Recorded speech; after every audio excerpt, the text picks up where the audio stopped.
long-acting viral strain that infects the host immediately, and upon getting sick, the infected will become racked with coughs, sweat profusely, and start to get the shivers and chills. There he is, the legend. The man, the myth, the legend. Yeah. You can't literally run a promotion just for the AEW, what do they call them, sickos? Thank you very much, TikTok and AEW. See you tonight. Tony Khan started telling people there's no such thing as long-term booking anymore. It's week to week. The best guys, Tony Khan. We just secured the bag. It's not like I tried to be a character. It was just sort of happened naturally. But it was never something I intended. It was just something that happened because the wrestlers asked me to do things in matches, and I do them.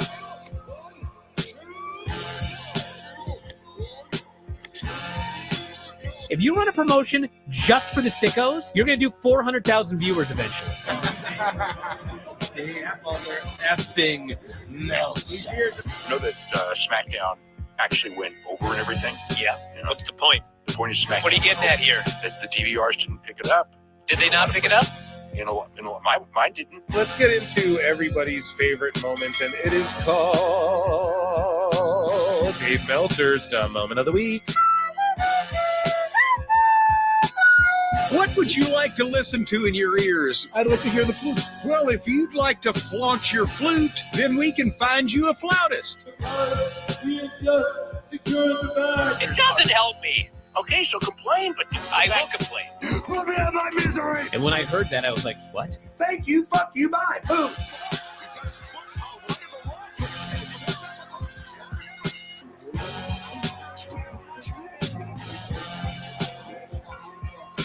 You gotta run a promotion for everybody. The sickos can be the ones that buy tickets first and spend the most money on the merchandise. Because we just secured the bag. But like, you gotta promote for everybody. Then you'll have a lot of viewers. I think we proved a lot of so-called experts. We made them look like idiots. We're not going anywhere. Tony Khan's not going anywhere. You'll also be there on TNT. You'll be in 2 places at once. It'll be a lot like my favorite movie. Smackdown. So great, Pittsburgh. It's not like I tried to be a character. It sort of happened naturally. the best guys, Tony Khan. To keep themselves safe.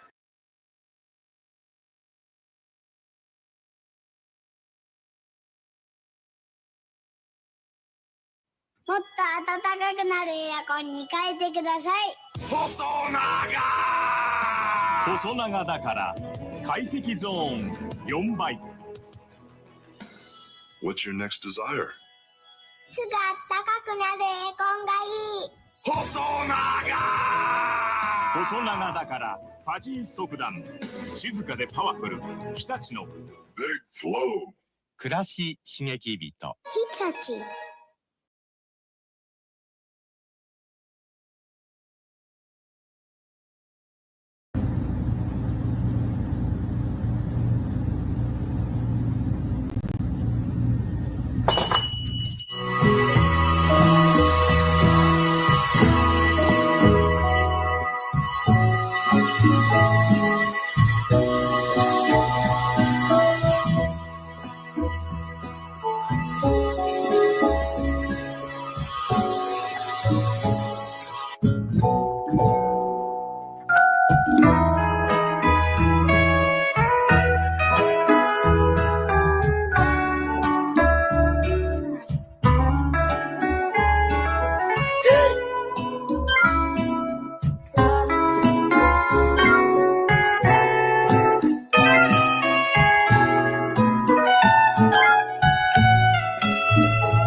Jeff, why do you insist on doing this dumb internet shit on TV?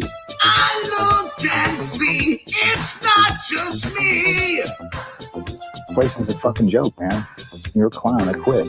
So many of us have stood where we stand. We are young, so raise your hand. So many of others that stood where we stand. We are the young, so raise your hand.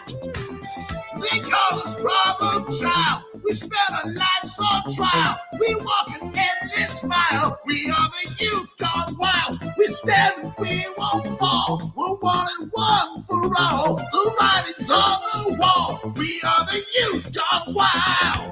No. It doesn't make logical sense, but it makes. Well, yes, of course. But it makes wrestling booking sense. Of course, this makes no sense. Of course, okay, it makes no sense. However, in pro wrestling booking, which often makes no sense, you would do that. It's about making money. It's not about anything else. Wrestling's always been about making money first and foremost. That's it. Yes, I look and see it's not just me. Last weekend was the greatest weekend in AEW history. This is the greatest week. I look and see it's not just me. Security, my safety, my life was in danger at a wrestling show. So many others have stood where we stand. We are the young, so raise your hand. So many others have stood where we stand. We are the young, so raise your hand. They call us problem child. We spend our lives on trial. We walk an endless mile. We are the youth gone wild. We stand and we won't fall. We're one and one for all. The writing's on the wall. We are the youth gone wild. They call us problem child. We spend our lives on trial. We walk an endless mile. We are the youth gone wild. We stand and we won't fall. We're one and one for all. The writing's on the wall. We are the youth gone wild. Wild. Yeah. If you're familiar with how we do things often here on these Wednesdays, it's a lot like one of my favorite movies, Time Cop. What? Fuck you. Fuck you. Yeah.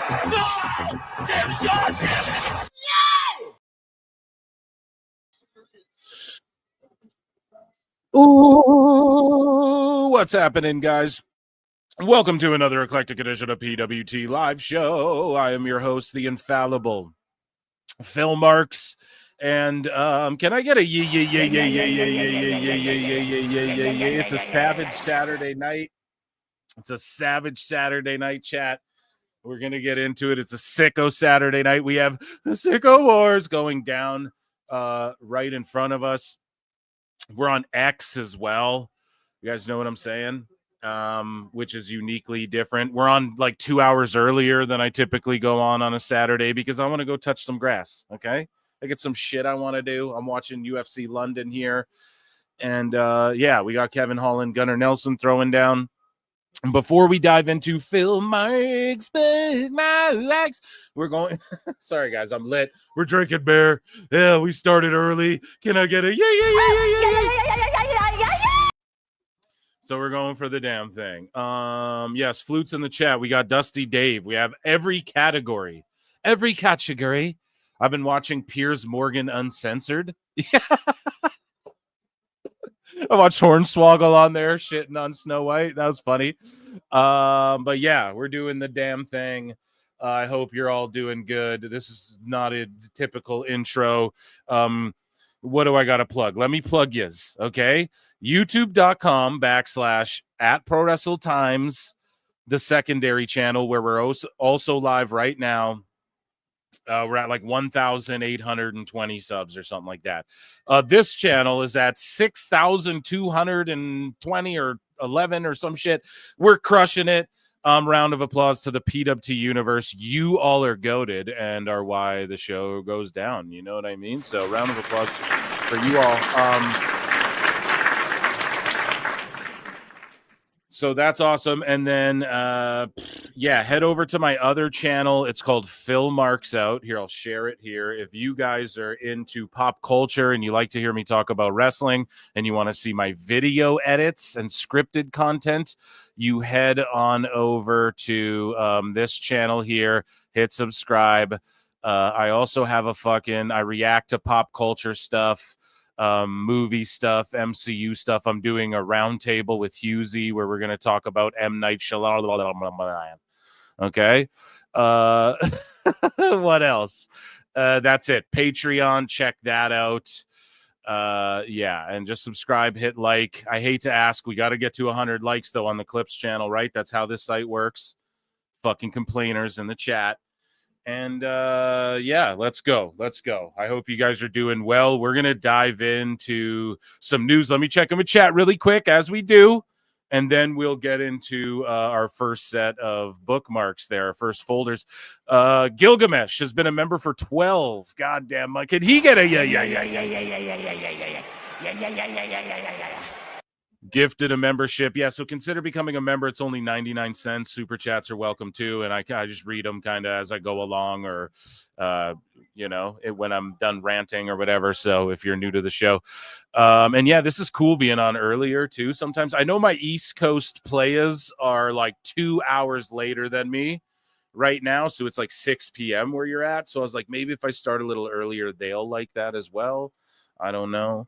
Yushin FX, thank you so much for your membership and posting those emojis there. Miss October 30 says, I feel bad for rant I gave in my email, but that is how I feel. I got to check my email. If you sent me an email, Miss October 30, I appreciate it. And shout out also Julia Gulia, hard at work, sending me sounds like every day. And yeah, I just appreciate you guys. Let's acknowledge the PWT universe one more time. Acknowledge me. Okay, acknowledge the thank you all, and I will read your rant and get back to you, okay? George Capture, of course, top mod of the top pod is in the building. That's amazing. Everyone else is here. It's good to see you guys. Let's dive into some shit, okay?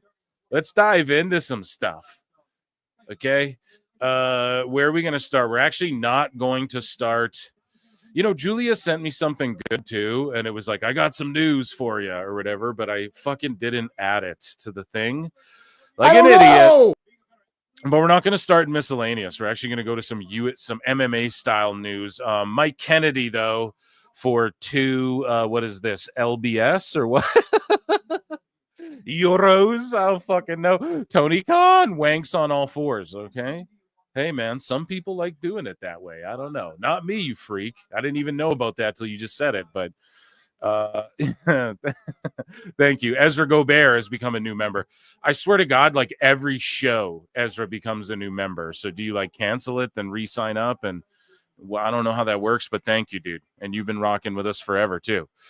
Yeah, thank you, guys. You are acknowledged as well. You're lumped into that acknowledgement. Okay, let's get into the damn thing. We're going to share this tab here with UFCs because the UFC will reportedly do everything in their power to get a Netflix deal. I think I read this before. Once their contract with ESPN expires at the end of the year, UFC is allegedly having issues with ESPN's technology. Well, ESPN isn't happy with pay-per-view numbers being way down. I've always said it, Dana White will just kind of say shit and trash people on his way out. He's kind of done it. He did it with like EA Sports, and then he ends up making a game with them. So it is what it is. So that aside, don't pay that any mind, but told ya. Right, guys? Phil don't miss. I told you guys, UFC, everything TKO is going to go Netflix, Negflix. And it's just where it's headed. And Netflix also said, which I may have bookmarked in WWE news, but I'll just speak it now and reiterate it later, I suppose. They're planning on spending $18 billion next year on content, or this year, whatever the fuck. UFC's TV deal's up at the end of this year. Just pay attention to these little nuggets that I'm dropping. I don't know if anyone else is dropping these, but I'm telling you guys, you add these little puzzle pieces up, and yeah, they're going to spend a fuckload of money for UFC. The pay-per-view model is pretty much donezo. Dave Meltzer said as such, and we're going to see what he had to say later on, the tail end here. But yeah, dude, it's all going to Netflix, and we're going to see tons of crossovers, like way more. Speaking of crossover, Tom Pestock, Bishop Dyer, Baron Corbin. How's my black eye now? Gold at Pans. So again, a purple belt the 2025 pants. He keeps winning medals, right? And he's doing significantly well at jiu-jitsu, especially as a fucking purple belt. So I guess he's entering these tournaments, and this is, I think, his second gold medal rather. So that's awesome. So let's move along over here to miscellaneous news, ladies and gentlemen. Okay. So Gabe Kidd, bruv. So he's going to be at Bloodsport 13 along with Pete Dunne, Natty Neidhart. Who else is announced for this thing? Others that I'm forgetting that we've covered on the show that I apologize that I'm now forgetting. But Gabe Kidd, bruv, is another one. I don't even think he really sounds like that, but that's awesome. This is so well suited for him and his style. The other thing I wanted to plug, if you guys haven't, Big Trouble Ben Bishop, I had him on the show. Let me know what you guys thought of that interview. We had such a good fucking time. That's my favorite, one of my favorite PWT moments. So PWT podcast episode 90, exclusively on the other channel. You can get it in clip form like tomorrow or the next day, probably, if you want to wait it out. But make sure you guys check that out as well. And he just battled with Nick Nemeth, So that's good shit. Anyways, moving along. Let me see. Ahead of his retirement match tonight, so Homicide, the longtime legend. He got some medical update. Legend of like the indie scene, He got some medical update, I guess, and I don't think I don't want to misspeak as well. Yeah, his speech and his vision are bad, so he has to retire from pro wrestling. Unfortunately, that's the risk you take, when you get into this. So he says, can't believe I'm saying goodbye. Not only a job, the passion, the sport of pro wrestling, myself and Bull James versus Mike Santana, and I hate everyone. Alpha Jr. Reason I'm leaving because I went to my doctor and found cyst in my brain. Had it for months, getting worse. My vision, speech is bad because the hard hitting, getting knocked out and hitting a plane to travel. Oh, man. Oh, it's so sad, dude. March 20, Outlaw Wrestling means a lot. I want people to party and smile.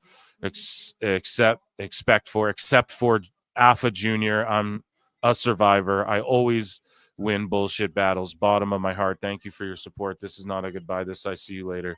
Latin Terror, Homicide, 187 Sweatbox. One. Yeah, dude.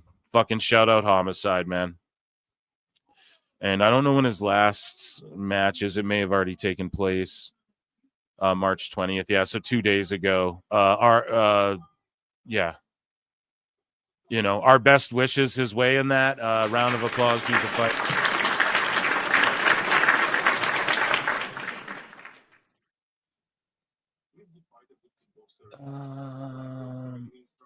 Okay. Moving along here. So, Jonathan Gresham is going to be at Bloodsport as well, dude. So just a stacked fucking card. You guys got to check this out. And Gresham, this is where he's going to thrive. I fucking love Jonathan Gresham. I'm one of the people who stands and pushes for this guy, I think, the hardest, as far as like he should be somewhere prominent. People are like, his size don't matter because he's, when you like his frame, he's stocky and he can do all the shit. Like he can really wrestle. Like he can actually stretch dudes is the thing. No Diddy, right? But he can actually stretch motherfuckers and he can do all the shit. Like if you want to flip around, he can do that. If you want to wrestle technically, you want to do the character stuff. He showed with the octopus. It just never really got the push it should have. And I get it. There's so many gimmicks where people are like spitting ink and, losing their minds and going crazy and emo and shit. But Gresham's that dude. He's really that dude. I think we have a video of him later. It might be in here. Karrion Kross as well. That's another one. Bloodsport 13, Karrion Kross. I mean, come on, dude. So, like, just think of the names. Natty, Karrion, Pete Dunne, Jonathan Gresham. Who did we go over before as well? I don't know if Josh is on this one. Josh Alexander. Just stacked. Ridiculously stacked. You want to watch this show. And this is what I mean, man. Some of these guys get these matches in Vegas around Mania, and It's a way to keep them happy. I don't fucking know. Husey doesn't think so, but I don't. I like to say that it might keep some people happy. I don't know. Eric Bischoff announces he's officially done in the wrestling business after 38 years. So I wonder, does this mean no more like MLW one-shots or whatever? And he says, I realize now that there's nothing I could do in professional wrestling, and that's ever going to bring me fulfillment. I'm dyslexic, and it's just not, because I've done it and I'm proud of what I've done. I just don't have that desire to focus on that business any longer for Vince or anybody else.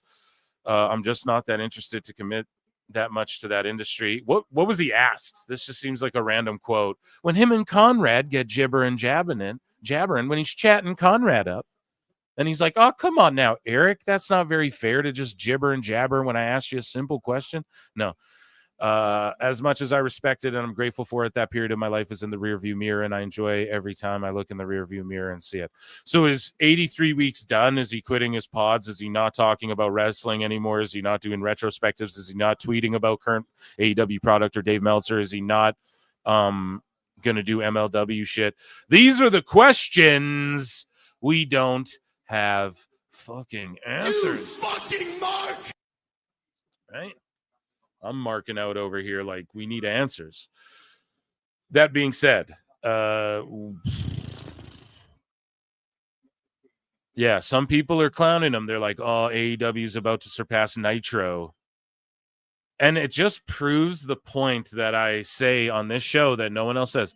Everyone says it after, when it's like, okay, now it's so obvious. I'm always the first. Okay, listen to me.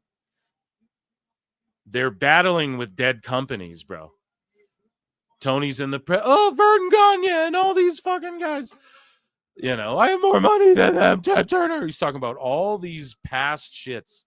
He can't get the past stuff out of his head. I just can't get you out of my head. But listen, he is battling it out, and Dave Meltzer stooges that through his rhetoric as well, because you know him and Tony Khan are texting, and they're trying to duke it out with WCW, and it's so dumb, bro. You're trying to compete with shit that's dead. People are like, it's ECW. ECW died. So let's be very clear about this, okay? They need to focus on themselves and the future and the now and what's relevant. I think I'm going to give AEW credit. I think they're doing a little more of that, okay? I think they are. A little too much, right? Maybe locked in a little too much, where sometimes it's like, whoa, you guys just dropped Rizzler plushes, and then Moxley impaled himself. So what is our objective here, you know? That sort of thing. But yeah, I love 83 weeks. I hope it doesn't go anywhere. And if we're going to use the metric, and we're going to talk about that a little later with Dave Meltzer, but if we're going to start talking about, it outlasted Nitro and shit, well, then Ring of Honor, CMLL, TNA, Impact has had more episodes than Nitro. So, or at Dynamite. So what are we talking about here? You know, it's just a foolish, dumb. It's like, who gives a shit if that's the case? But they just want to stick it to Bischoff. When it's like, why is your battles with, they're just old, hateful podcasters. They're just grifter podcasters. Okay, then why do you give a fuck to where this is like, well, Dave's like, they'll never beat WWE, but I mean, they're the second best, Bischoff, Dutch Mantel. Like, they're so interested in like sticking it to dudes who've just been there and done that. And Cornette. You know, it's fucking weird, dude. Anyways, so shout out Bischoff. I hope he sticks around in some capacity. Here we go. This is just hilarious shit here from Vince Russo and particularly Al Snow. Some of his infamous one-liner jokes that he's picked up over the years. You know what, Jessica asked me just a minute ago where I would go. If I could go anywhere on earth, where would I want to go? I said the moon. She just stared at me. I also saw that you yelled. Said what? Where I want to go? I said the moon. She just stared at me. I also saw that you yelled to her in the other room to bring you some wet wipes. Yeah, I was in the kitchen the other night. I made a mess, and I was like, "Hey, sweetheart, do we have any wet wipes?" And she was in the living room. She's like, "Come again?" I said, "No, it's barbecue sauce." Yeah, That's gross, Al. Oh, that's gross, Al. My Chris bro, that's not about wrestling, bro. Oh, that's gross, bro. Really, I'm a good I don't even know what cum is, bro. In fact, I've never even had barbecue sauce.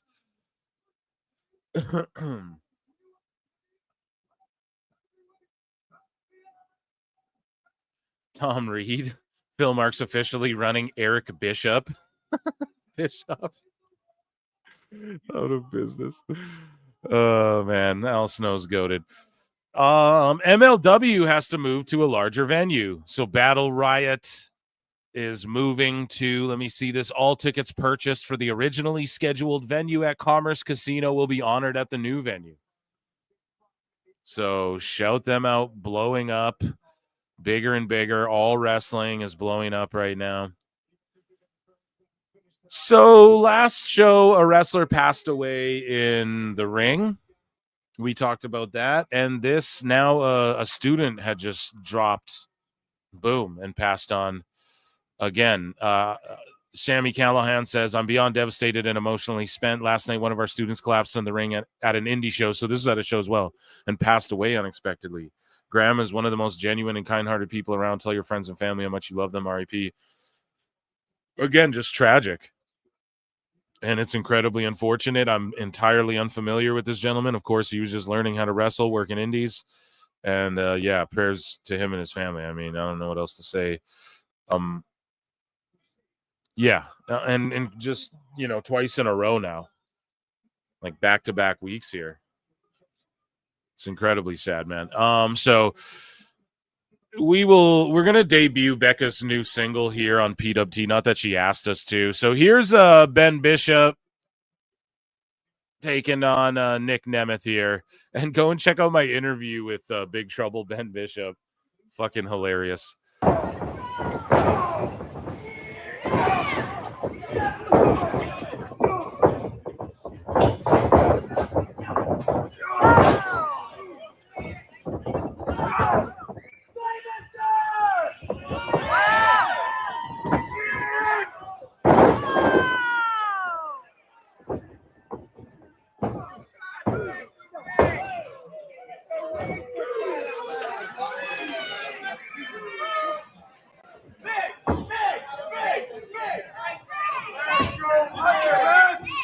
Shouldn't have called the move out, dummy. Shouldn't have called the move out, dummy. Gotta love that shit. But yeah, getting the rub from Nemeth there, and you notice too, like even though they're using the phone cameras, like the phone on the fucking selfie stick or whatever, Nemeth's still working the camera and shit. Just a profession. You know what I mean? Like that's the EXP that Big Trouble's getting, being in the ring with a guy like Nemeth, even at that level. It's so good. What Nemeth is doing is so good for the business, akin to what Cody Rhodes and Cardona did. So debuting here, Becca Forever, her latest music video, ladies and gentlemen, called Dick Holus. Dick Holus. Let's go. Becca in this motherfucker. Dick Holus. P3CCA. Your mustache is ugly, bro. Your mustache is ugly, bro. You ain't got any hoes. Your mustache is ugly, bro. What you say about yourself is that you're marketable. What I hear about you is that you get no hoes. All the girls love me, cause I'm Becca with a 3. And I'm silly, and I'm witty, and I'm pretty like a Barbie. You flaunt it like you got it, but I think you're a fraud. This is also a diss track to this marketable something, I forget his name, wrestler.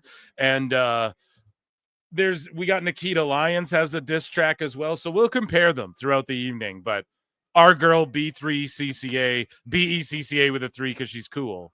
That's our fucking girl, man. So I don't know. Nikita's going to come with heat. Becca's dropping heat. Nikita's going to have to come with some heat, dude. Okay? Becca's spitting here. Listen, rod. You should go back to being the AirPod god. If you're out with a girl, she ain't got any standards. You think you're Magnum PI, but you're really Ned Flanders.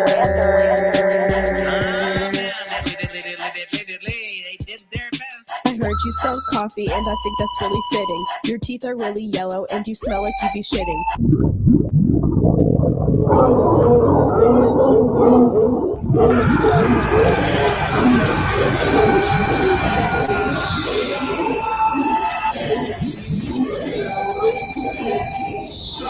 You wrestle like it too, stinking up the ring. I know I got you jealous with my hot girl bling, and my hot girl swag, and my hot G-string, and my Gucci bag. I ain't gotta pop tags, cleaning up your blood with my Versace rags. Cause I'm Becca with a 3, all the girls love me. Cause I'm silly and I'm witty and I'm pretty like a Barbie.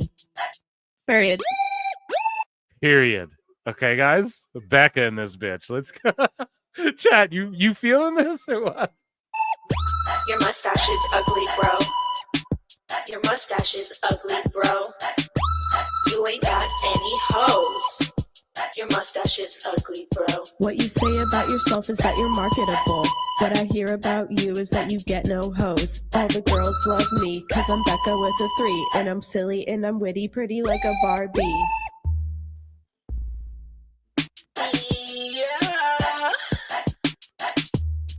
Take your title. I'm gonna take your title. Ladies and gentlemen, round of applause for BCCA with a 3 because she's fucking cool, dude. Let's go. Where's my clap? Here we go.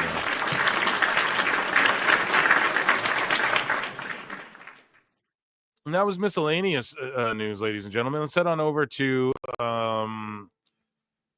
TNA news here. Speaking of bars, we have man like Darius here rapping his way to the ring, and this guy is a guy that everybody's got their eyes on. TNA, I think we're fortunate enough to scoop him up. And yeah, this guy is a dude who everyone's saying is like the next big thing. Blah, blah, blah.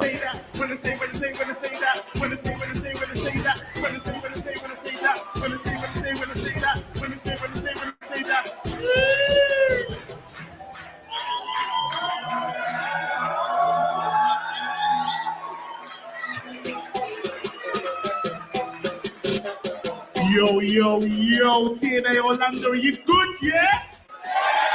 Yeah, this guy has the look. He has the character, the gear.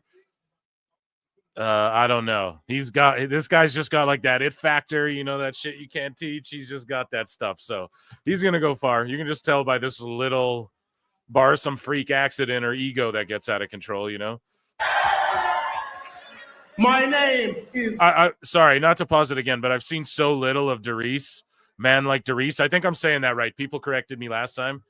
But just the little bits I've seen of him, it's like, yeah, he gets it and he has it.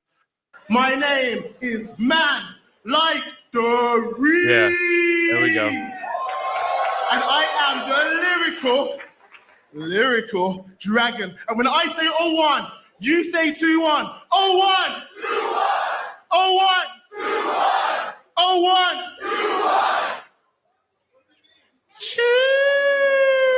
01! Then he gets glommed. Okay, so Chris Bay opens up about his recovery from injury in the video of him standing up from a wheelchair. I believe we have clips of his chat with Giga Chad Van Vliet as well. Encourage you guys to check it out. Insight with Chris Van Vliet. But anyways, he says it took a lot of therapy, a lot of mental will, a lot of days where I wasn't better than the day before, so it sucked. You know, timing, a lot of my walking ability or standing ability, and trying to make my walking look as natural as possible. So I had probably only been up on my feet without assistance for 3 weeks at that point when I posted the video. So those 3 weeks were mostly me trying to make it look as normal as possible and not too shaky, so that if I did decide to post it, I wouldn't be embarrassed. Ah, dude, you got nothing to be fucking embarrassed about. Chris Bay shares what he can remember. He says, I remember from the day being sore from Bound for Glory crazy match. Once the adrenaline wore off at BFG, I was feeling it. So when I walked in that next day, I was like, man, I hope I'm cutting a promo today. I said I did not feel like wrestling. As soon as I heard I was wrestling the Hardys, I was like, sweet, double-edged sword. Because you're wrestling the Hardys, but then physically you don't want to do it. Then I told myself, and I told Ace too, these guys used to do this 6 nights a week. We can do it. It's no big deal. The match was going good. We had a lot of time, which was different from the first time we met those guys, just team versus team. First time we didn't have a lot of time. This time we had more time. I'm in there with my best friend and 2 of my idols. It's a night off essentially, and then a spot that you've done a million times up until this point goes wrong. As soon as it goes wrong, you don't notice what's wrong. You just know something isn't right. I felt a jolt. It was a neck breaker. We missed each other, Matt and I, by an inch. I felt a jolt, and I felt a little bit of discomfort. Referee Daniel Spencer comes over and checks on me. Chris, are you okay? I was like, yeah, I think so. Just roll me out of the way, because I needed help rolling out of the way. I didn't realize how much help I needed. Austin said it didn't look like I needed a lot. It looked like I helped too. I just felt, yeah, well, I mean, it might not even all have not, his shit might have not fully stopped working then either. That might have happened like regression, Like you can fucking hurt your back and then it doesn't, all of a sudden you wake up the next day and you're like, oh, like your fucking whole body can't move, So goddamn, just thank God it wasn't worse, But yeah, he's saying he was numb. It was a weird feeling. He's yelling at the ref now, telling Jeff not to do the swanton. They're like, are you all right? He's yelling. Yeah, just scary, scary stuff. A very scary PWT here on Saturday, right? But I'm just glad he's okay. And yeah, I don't know. He's like, I'm laying there. The doctor asked me if I can wiggle my toes. Once he asked me that, I go, I can't feel my toes. I realized, okay, this is serious. Just scary stuff, man. But then he shares the light at the end of the tunnel here. He shares something, CM Punk, the cancer Phil here, right? What he shared with him. He says, Chris Bay said this is what CM Punk said to him. So Chris Bay told CVV, what made me not quit was I was alive. And when I got that diagnosis, 10 to 25% chance of walking again for maybe 24 to 48 hours. I was a little messed up about it. I just couldn't believe it. I didn't want to believe it. And I was telling myself it's better than 0% chance, but I was still doubting a little bit. But then I had a conversation with Punk. And it was a very simple conversation where he said something along the lines of, I think that diagnosis is that percent applies to humans and you're not human. And I had to put my whole life into perspective. I had less % chance of becoming a pro wrestler. Like, think about Punk. One of the GOATs, man, he just goes, dude, that shit applies to humans. You're not a fucking human. And then the dude walks again. Like, holy shit, man. That is going to be in that dude's movie one day. You know what I mean? Powerful shit from Punk, man. You got to love that. But he's a cancer, bro. Someone's cutting onions over here. Emotional damage. Fuck, man. That's amazing. So, Chavo Guerrero. Ooh, Chavo. He showed up on TNA, and he takes a shot at Dominic Mysterio. So, hopefully, he just, whipped this out of his ass, and it's going to result in a TNA match. Chavito versus Dom, dude. That'd be fucking amazing. Well, the verdict is still out on Dominic. We're not sure if he's a Guerrero yet. We're waiting to find out. His mom did get around, and Eddie was damn good looking. Okay, what the fuck? You know what? I'm sick. That's pretty crazy.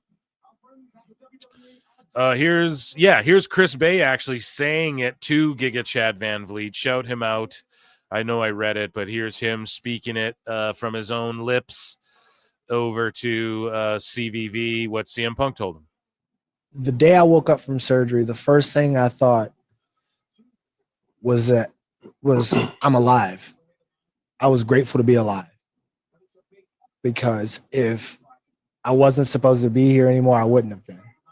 So once I woke up, one of the first things I kept saying was day one. And it's people use that phrase before. It's not I didn't create the phrase day one. For me, it just meant this is day one as far as my new life, my new obstacle, my new journey. Everything, I break everything up into seasons in life. The season that I chased this, the season that I pursued this, and this was a new season for me. So what made me not quit was I was alive. And when I got that diagnosis, for maybe 24 to 48 hours, I was a little messed up about it. I just couldn't believe it. I didn't want to believe it. Shout out Chris Bay. Everyone go follow him. Go donate to his, they have a donate link for Pray for Bay. And shout out Giga Chad Van Vliet and Insight. And I was telling myself, and TNA Wrestling and CM Punk. It's better than 0% chance. But I still was doubting a little bit. But then I had a conversation with Punk, and it was a very simple conversation where he said something along the lines of, I think that diagnosis and that percentage applies to humans, and you're not human. And I had to put my whole life into perspective. I've had a less % chance of becoming a professional wrestler and landing on TV. I've had a lot less odds with everything that I've done in my life up until this point. So who's to say I can't beat this one? Hell yeah, dude. That's gangster shit. That's like Bruce Lee, too. He got his back broke, and they're like, you ain't going to walk. And then he fucking just started walking again. So these boots are made for walking. So here is Joe Hendry. Say his name, and he appears in motherfucking PUBG Mobile. This game's huge. Like, globally, this is a fucking one of the #1 games in the world. And Joe Hendry's a character in it. This is massive for just like a TNA wrestler. You know what I mean? This is fucking huge. Yeah. Shout out Joe Hendry.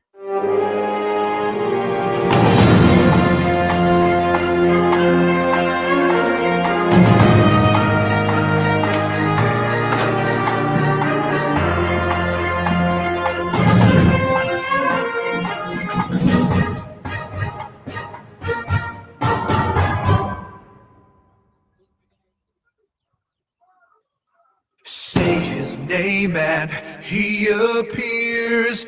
I believe in Joe Hendry. Just the amount of people that just heard that jingle too and are like, what the fuck is that? That's insane, man. Fucking good for him, dude. That's amazing. And that, ladies and gentlemen, was TNA news. Can I get a banjo? Be gone. How's chat doing? I'm going to check in with chat. Then we're going to switch gears and get into some WWE news. We're going to review Smackdown. Smackdown. Connor Hassler became a new member. Thank you very much, my guy.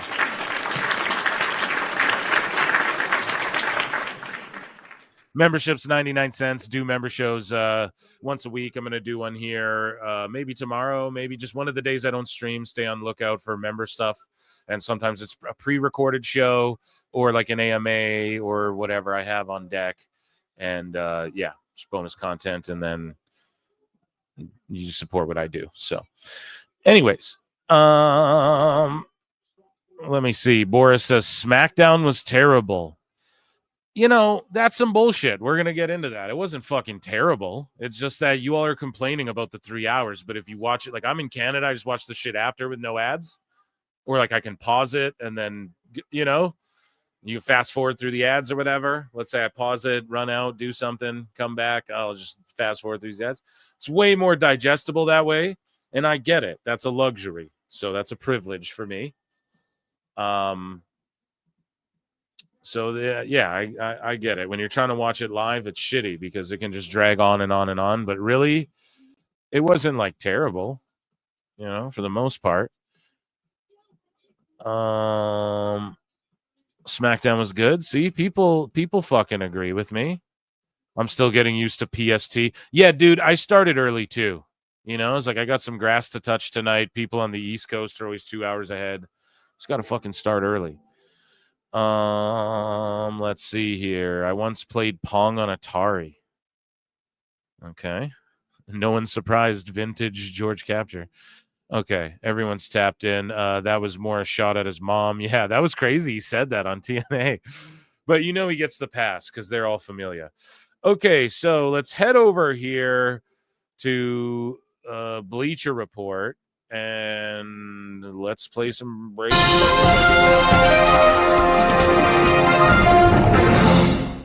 Or maybe I need like a jingle for reviews as well, not just breaking news for WWE. It's not even breaking. We're going to figure this out, chat, together, okay? Suggestions are welcome. So let me see here. Smackdown, okay? And this is the reason I wanted to review it, because motherfuckers are upset and they're like, oh, the 3-hour Smackdown's such a drag.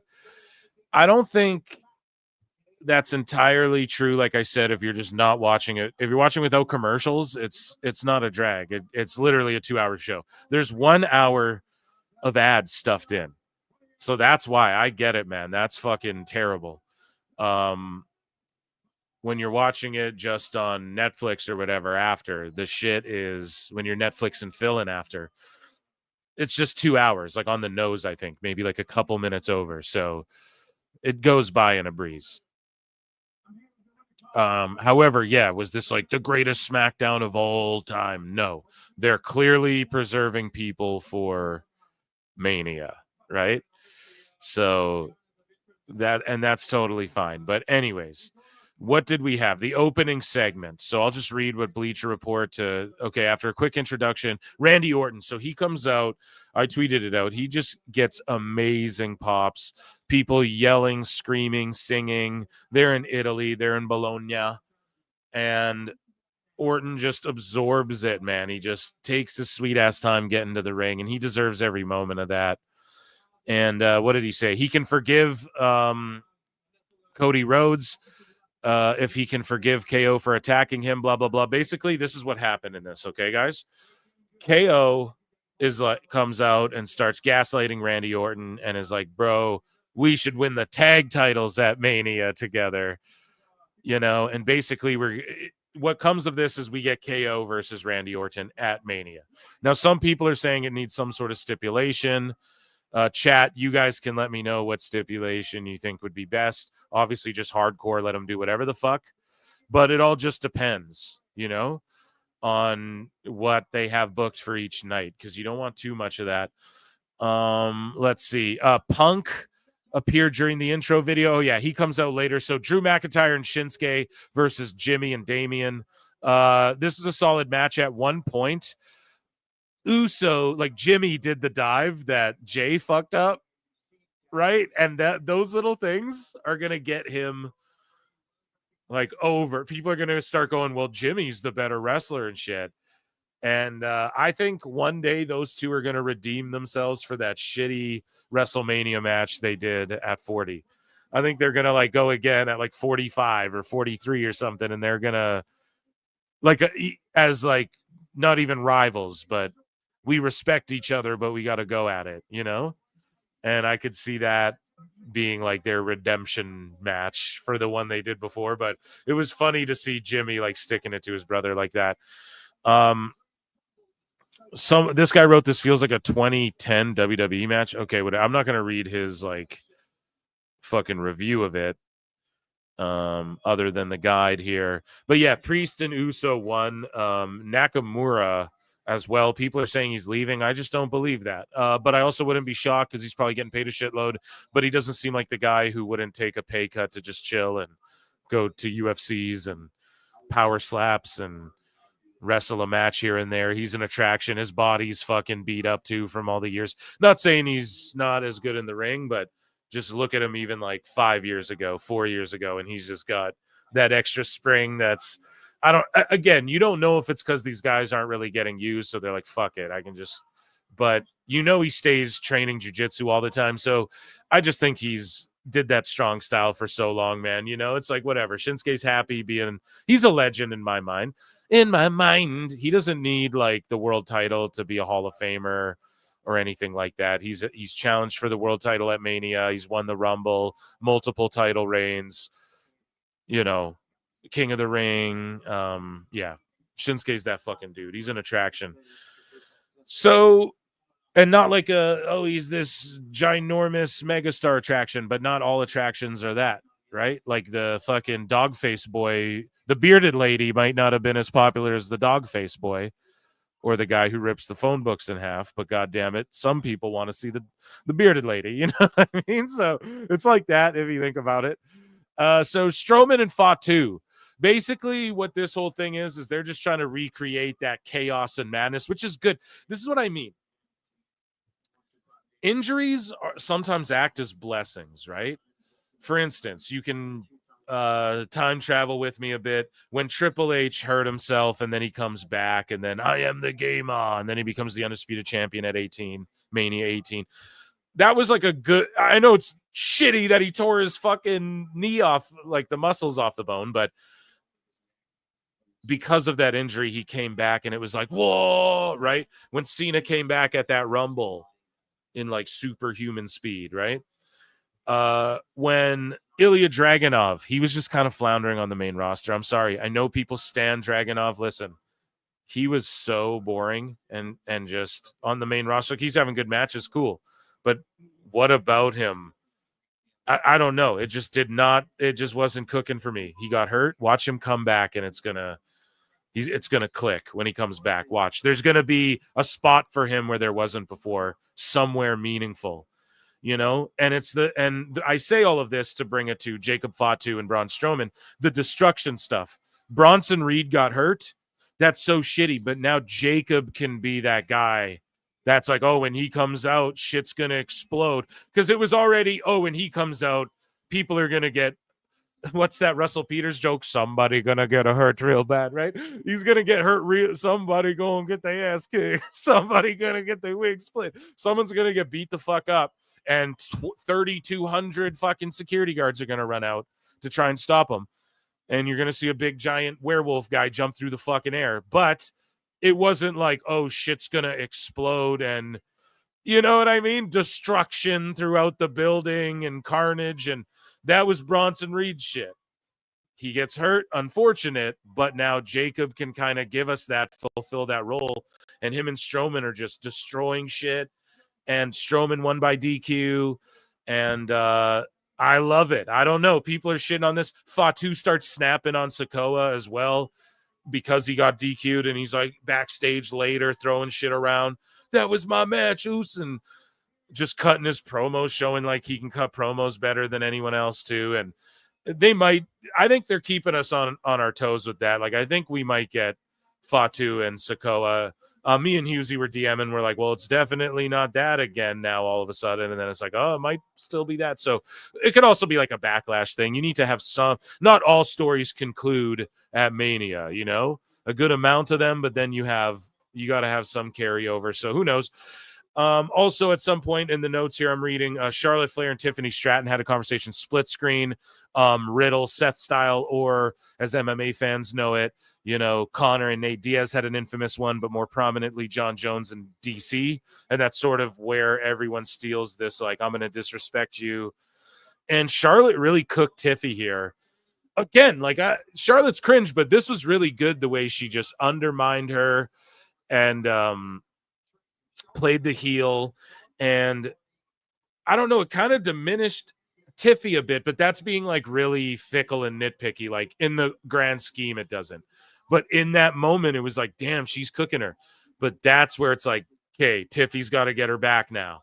So that's the whole, you know, that's what they're doing. They're working us into like, fuck, man, I want to see Charlotte lose so bad. Everyone's like, Charlotte better lose this fucking match. And the way she's talking, it's like she might fucking go in there and walk out with this belt. You know, we really don't know.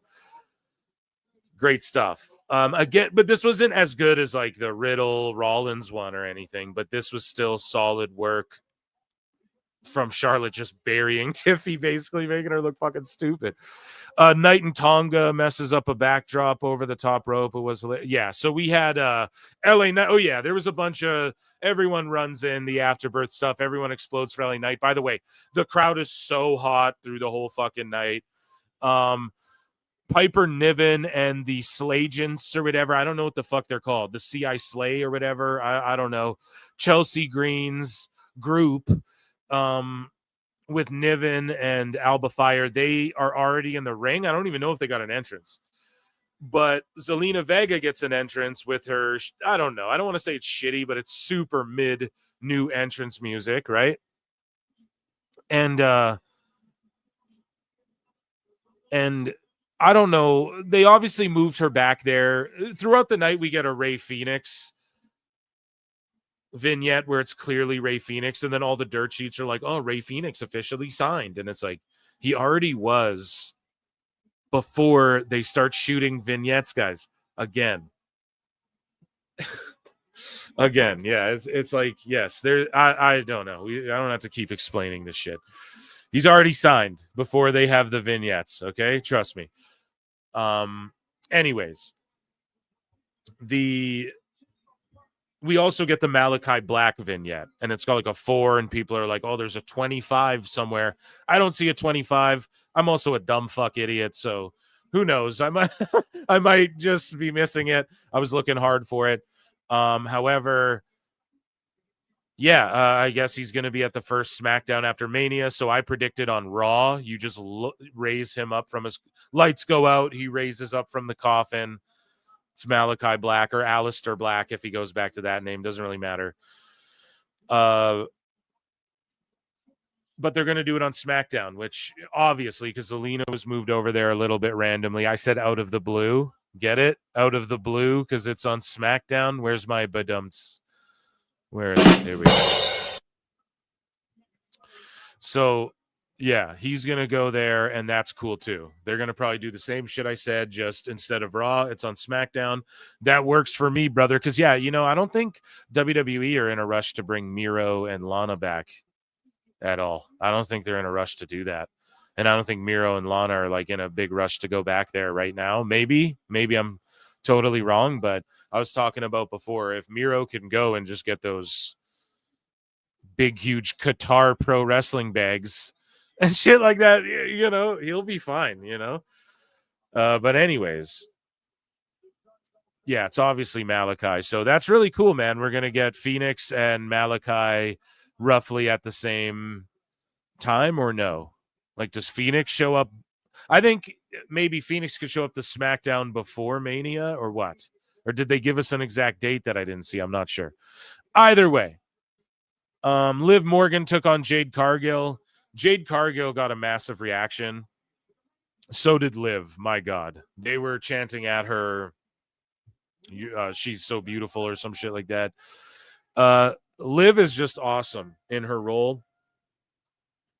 Jade is still kind of green, but she's getting there. She's getting there. Was a lot better than like you remember before her comeback. Her hairstyle looked kind of cool too. It was very different. She looked very intimidating and imposing and just so unique in the match. The way her makeup was done and her gear and her size, obviously, and the way her hair was done. It was done a different way to where you're not used to seeing it. Very like Mystique-ish or something like that. But someone probably has a better reference than that. I'm sure a lady in the chat in this fucking sausage party here has a better analogy than that. But God, she just looks like a fucking superstar. You know what I mean? And I'm not going to shit all over her wrestling. It wasn't the worst. This was really good. A lot of that's because Liv is obviously leading, and that's not to take anything away from Jade, you know? And then Naomi comes out dressed like Owen Hart and like beats her down. So that was a thing, I guess. And there's heat on Naomi. So I guess Naomi Jade is the match at Mania too. Like, I'm interested in that one. We get Los Garzas versus the Street Profits. The Street Profits get their new music that's like, we outside and we want the smoke. Here's the thing with it being their quote unquote new music. If I'm not mistaken, someone fact check me on this.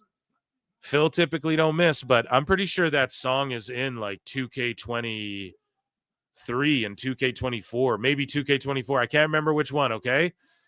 Sorry, chat. Maybe it was the last one. And no, not the new one, so I don't have that one. The last game, 2K24 or whatever. Okay? That song was in there as like Street Profits heel or like Street Profits alt theme or whatever. So I don't know if this is a remix version of that or if this was a theme they used like once and then they bailed on when they were teaming with Lashley or something. Can you guys remember? I don't know, but I'm more than positive I already knew this theme. Like when it started playing, maybe it's a remix of an old one, but just that we outside, we want the smoke. That's on one of the video games 100%. But anyways, though, they just got huge, like, you deserve it chance. And it's crazy because they kind of went heel, but everybody's just behind them. They're like, you're the fucking cool heels, and you deserve it. And they're not really doing heel shit. And Los Garzas, you could argue, are fucking heels as well. So they were more the baby face, I guess. Whatever. They get the win. Crazy ass match. A lot of cool spots. They did a crazy spot where Montez Ford did like a flip out of the corner and everyone looked at him all shocked and everything. His athleticism, second to none. I want to see these two have a lengthy reign. Beat all the teams and feud with some of them. You know, like fucking, I want to see them beat Motor City, DIY, all these teams. Garza's, they just beat all of them. I want to see them just rack up the W's against these teams. And not all the way at once either. But, yeah, I don't want to see these titles get jumbled around. These tags have been jumbled around so much to where now you have a team like this, the lengthy run they deserve and that people have wanted. And then you can split them the fuck up when all's said and done or whatever you got to do. But just let them have this one long run with them. And then bounce the Raw ones around a bit if you want some more. And then basically at the end we had CM Punk, or well, first off, we had Roman Reigns come out. The fucking place erupts.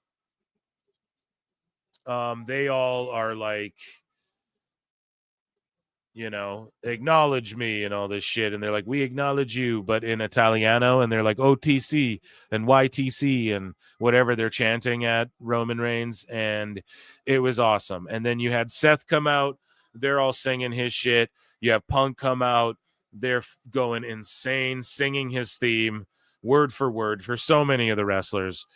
And they just all duked it out, brawled it out. Just a vicious, again, just another real looking good brawl. Testator's doing an amazing job of getting over like little things like, oh, Seth is in the fray, pulls Roman. Oh, but his hatred for Punk is just, you know, Testator's really got his roll down now, you know? So to the point where you kind of take it for granted. You're like, damn, he just really came into this shit. You know, he's doing so good. So that was awesome. This guy grades it a C. Like, come on, man. I feel like it was way hotter than that. And people are saying this is the main event of WrestleMania. I don't know about that, chat. Did they announce that officially? Chat, correct me right now in the next 1 second if they announce that officially.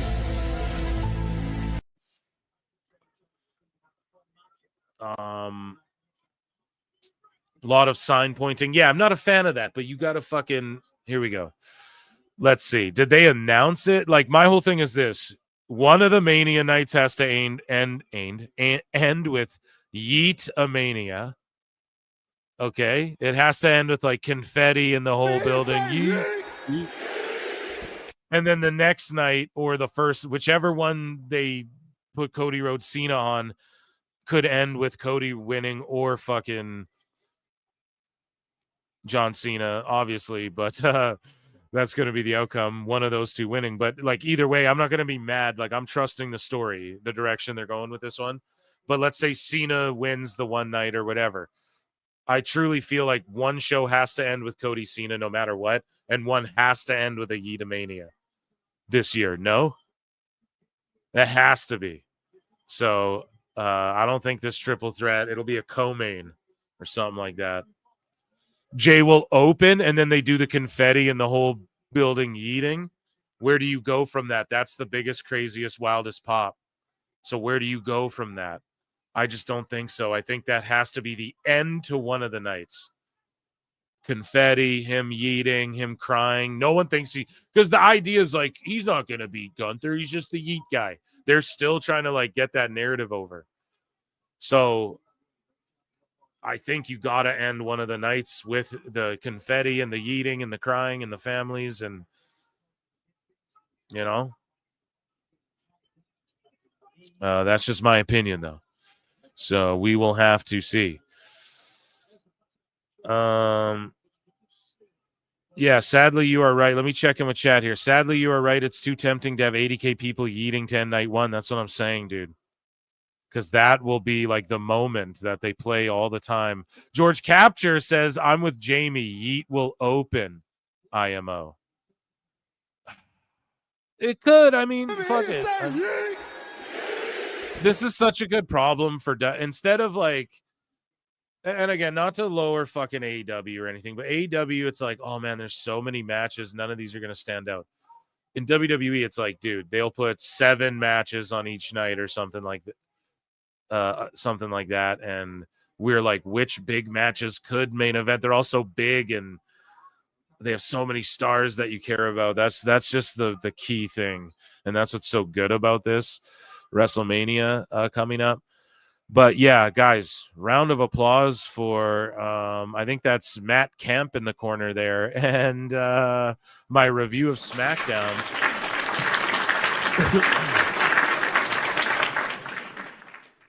And let's head over to some WWE news. How about that?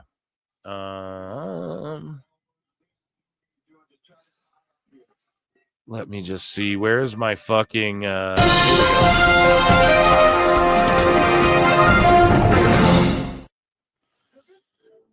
So, in Federation news, okay, we see Cena's dates there. NXT did a 676,000 in viewership with a 0.15 in the key demo, Brian. My review quickly of NXT, I just gave one of SmackDown. I'm not going to go as in depth with NXT. Not that it wasn't a good show, but basically they had the underground match. Trick won by a quick TKO over Thorpe, which was fucking awesome. And in the underground match, and then you had Femi come out, and then Javon Evans, and then that group is called Dark State, and the one guy from LFG is there, and they're like, you might remember some of these superstars from Evolve, but they didn't say LFG because I think they know that would make everyone go, isn't that guy in this group on fucking LFG? Because I'm the only one pointing it out because he's always wearing a fucking ski mask, but that's him, that Cutler guy, 100%. Either way, though,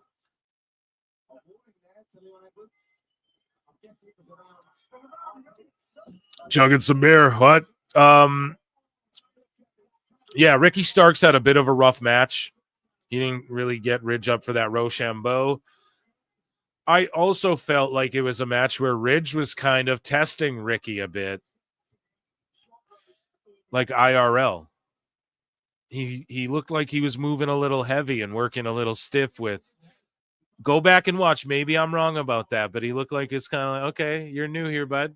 Like, I got sent down from the main roster, dude. I was over his shit with Sheamus and them. Like, hey, bro, you're gonna have to earn this one. So I'm not saying anyone's going into business, but just like a learning experience. Like, hey, I get it, you're over, but don't, like, you're here with me now, and I'm gonna put you over, but you're gonna have to earn this one, kind of shit, you know. So that's what it looked like to me. I don't know.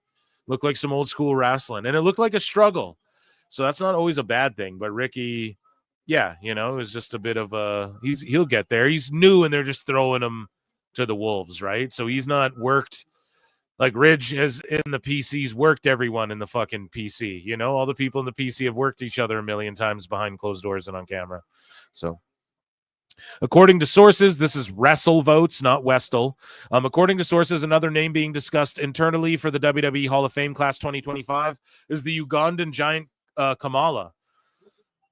Kamala, who had a successful career throughout the 80s and 90s, is expected to join Triple H, Lex Luger, and others in this year's class. I forget what podcast I went on. I forget what show. I think it was like Toonie Talk or something, but I went on someone's show and it was like, I think they were like, no political stuff, or it was like the election was going on, and I was like, first thing I said, I'm like, so Kamala Harris, the Ugandan giant. Everyone just fucking started laughing. That was good shit. Anyways, yeah, they keep saying that the natural disasters and now Kamala, the Ugandan giant. Here's the problem. Where? When? We're like 3 weeks away. We're like a month away or whatever, dude. So when? When? Just the last 2 in the last coming weeks.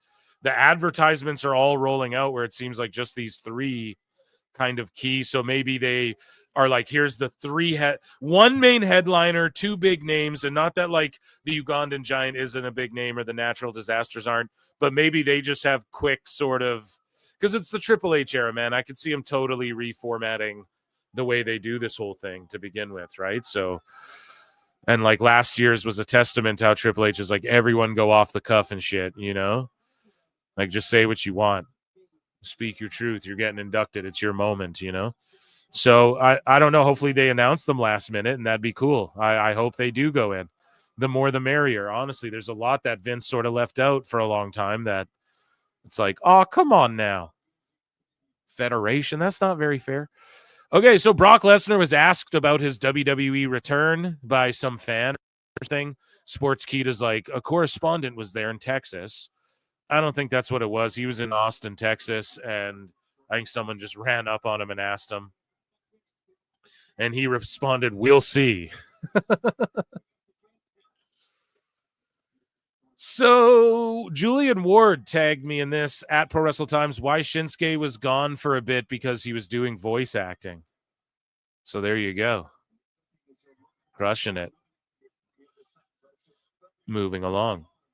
Mr. Kennedy. Talked about Tiffany Stratton, and he like trained her, which I didn't know. So he's like, and this is on Cafe de Renee with Renee Dupree.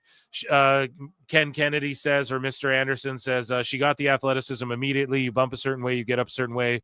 The first time she got up the wrong way, and I was like, and then the next time she did it perfectly. She's a gymnast, bro. Gymnastics, I think, is one of the best basis to cross over with into pro wrestling for sure. And I never had to tell her again. She would get stuff like that, but no personality. She was focused on the physicality part. So I've got her first promo that she ever did, and it was rough. But to see her coming out of her shell, my wife and I, maybe we are biased, but I feel like what we've seen, that she's got a really bright future. Like she could be a Charlotte Flair or a Mickie James or one of those mainstays. It is a good feeling to see someone he trained doing well. But at the same time, I know we were supposed to show bravado, but she would have made it if someone else was training her too. So staying humble. And hopefully he taught her the most important lesson. Don't piss Randy Orton off, because then you're high. Uncle Howdy and the Wyatt Six are cleared to compete. WWE is waiting for the right time to reintroduce the faction, according to Fightful gossip there. WWE backstage interviewer Megan Morant just shared on IG that she recently became a mom. Big congrats to her and her family. Yeah, shout her out. I know I fucking shit on her all the time. And her and Sam Roberts is fucking zero chemistry, negative fucking 3 chemistry. But she just started a family in that, so good for her. Glad for her. So the Mona Lisa by my side. What's the story? Right? What's that? What is that song? My heart goes bang, bang. Is that a song? Yeah. I'm not just making that up because I'm a fucking insane person. They painted Liv Morgan as the Mona Lisa, dude. So check the Italia WWE fans. Incredible that they did this. And they showed it on the broadcast. People were like bowing to it and shit. Yeah. Craziness. We have another one. Cody Rhodes is the Pope.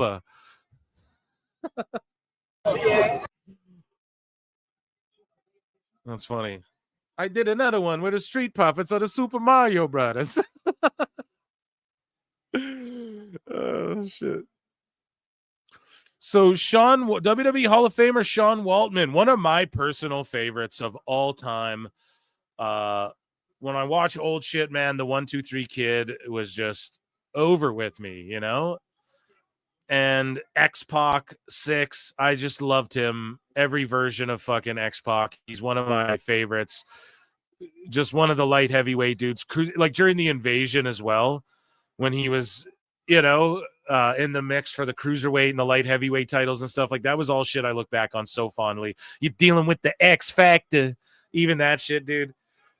Yeah, huge Sean Waltman fan. But anyways, he says, or he doesn't say this, but according to the Wrestling Observer, So, yeah, take this with a grain of salt. Waltman is now contributing to the company's future by analyzing video footage of developmental talent and providing constructive feedback on their performance, offering guidance on areas for improvement and highlighting their strengths. The duration of Waltman's involvement in this advisory role is currently unknown.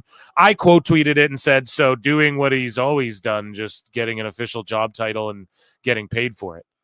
You know what I'm saying? Guys, there's like 400 people watching across the platforms there. Make sure you run the likes up on the clip channel to 100 at least, or Jericho's going to fucking visit us. We're at 74 likes, for shame. Chris Jericho's about to do a run-in, dude. Anyways, though, yeah, he's already been doing this. Like, I'm sure he picks up the phone and tells Triple H guys he likes and da-da-da-da. Rey Fenix has officially signed with WWE again. When they tell you Punk signed at 5 a.m. and they show the video of him doing pen to paper, dude, there's digital signatures. Okay. I know America knows all about those right now. Okay. But there's a such thing as that. They're fucking, you can use them to sign contracts and then put pen to paper later just so they have it and shit. There's ways to digitally agree, you know, to contracts and stuff before they start filming vignettes. So who even like I'm saying, if let's give them the benefit of the doubt and say he put pen to paper at this time.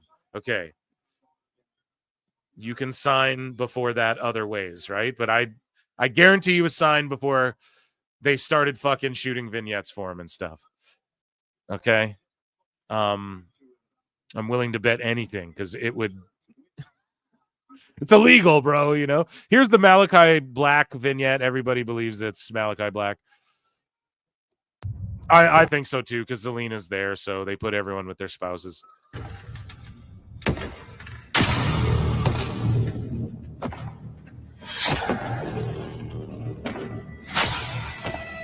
Auto pen, someone said in chat. Yeah, you use that shit. I personally signed contracts that way, okay? That's how you do it. So in 2025. So yeah, definitely they have agreements in place. Otherwise, they're not going to waste funds. Or like, sure, they'll spend funds and time on people they're going to invest in and drop it and stuff. That's happened. Of course, that's going to happen in the entertainment business. But as far as a guy like Ray, they're like clearly I'm 25 now. 420, man. It's just like who's making their comeback? RVD. He's just blazing under there. It's the smoke from his blunt. But look at down here. This is a face. This is what I kept trying to tell everyone.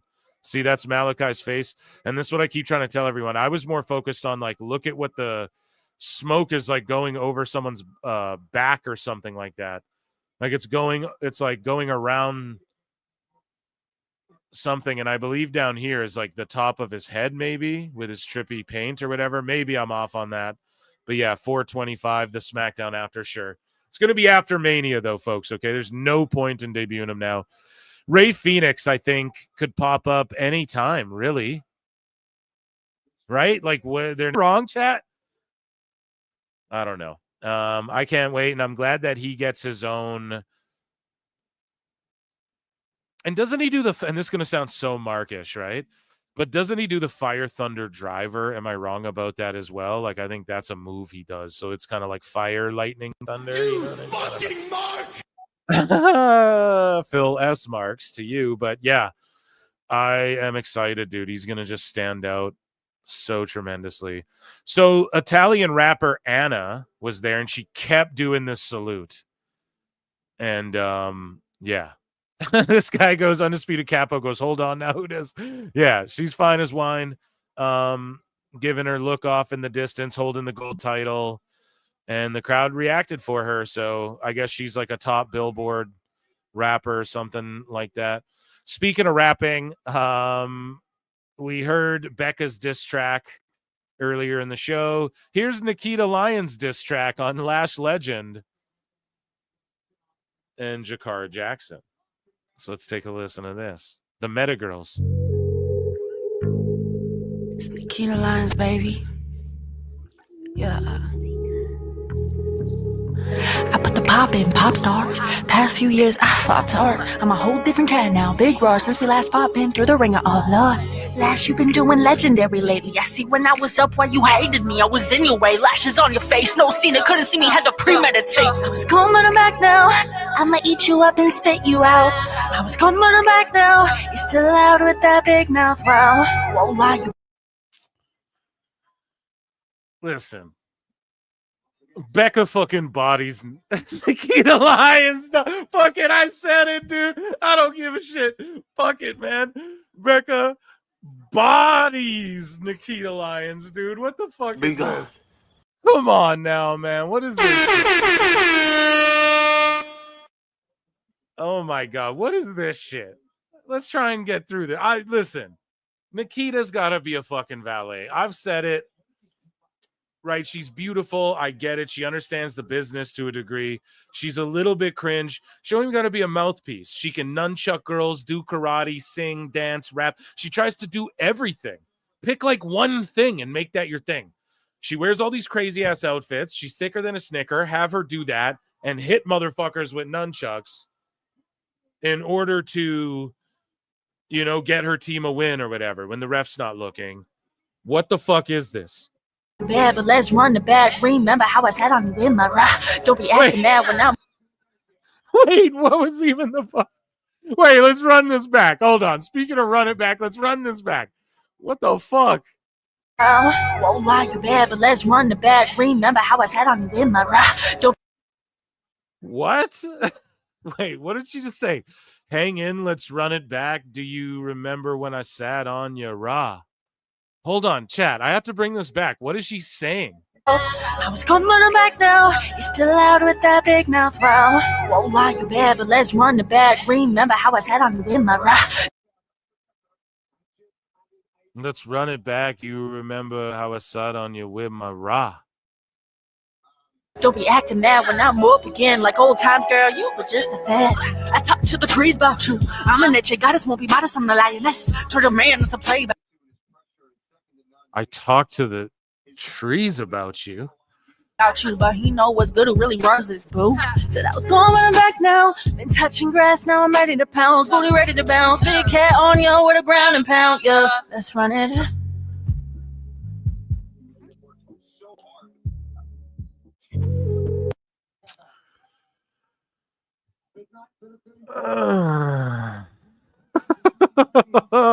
Harley Cameron bodies everybody.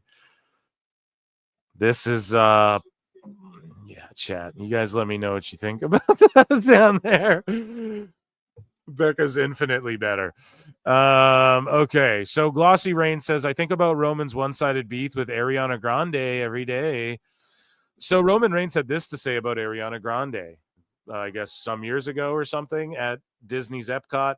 He said, what took so long is she ride in the Epcot ball and she wanted to do it again. It wasn't even a good ride. Holding me and my daughter, or sorry, it wasn't even a good ride. Why would you want to do it again? Her group was holding me and my daughter up from riding the ride as quickly as we wanted to.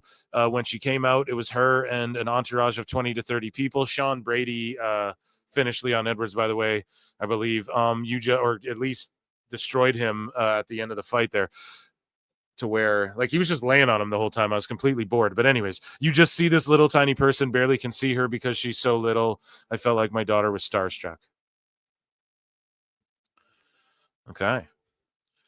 So here is Gunther and AJ Styles showing each other respect, and Gunther saying that AJ Styles is one of the fucking goats. Yeah, Julia, you sent me a fucking screaming goat sound, like one of the goats that go, ah! We need like a bah, you know? But thank you. But it scared the shit out of me when I played it. Kampftag ist vorbei, sehr erfolgreich. Käfig-Match gegen AJ Styles, wirklich bin ich sehr zufrieden mit, muss ich ganz ehrlich sagen. AJ einer der besten, den es gibt. Vor allem wichtig, ich habe den verteidigt und ich habe in Dortmund mal allen klar gemacht, wer die Nummer 1 im Ruhrgebiet ist. Also was ein sehr erfolgreicher Abend. Dankeschön. Erster Abend. So there you go. I didn't understand a word he just fucking said, but thank you for the subtitles. Steve Carrier says, regarding Rey Fenix, without asking, I can tell you in most cases, WWE doesn't start running teasers and making plans unless the deal is locked. There you go. That's what I was saying before. Exactly.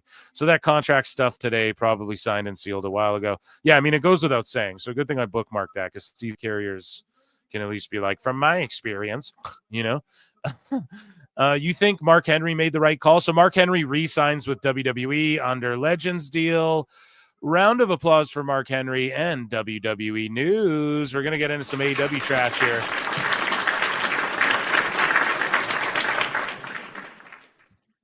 I'm going to check in with chat. I have to pull some things up here as far as what's going to come up next on the show. So let me do that. We're going to get into some AEW news.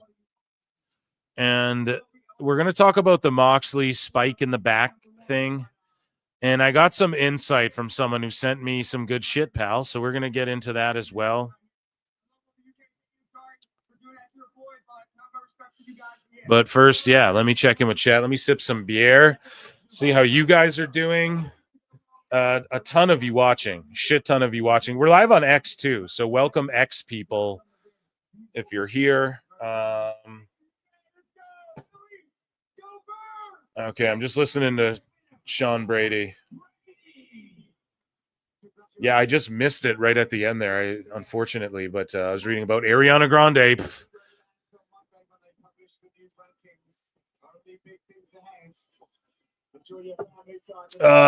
Okay.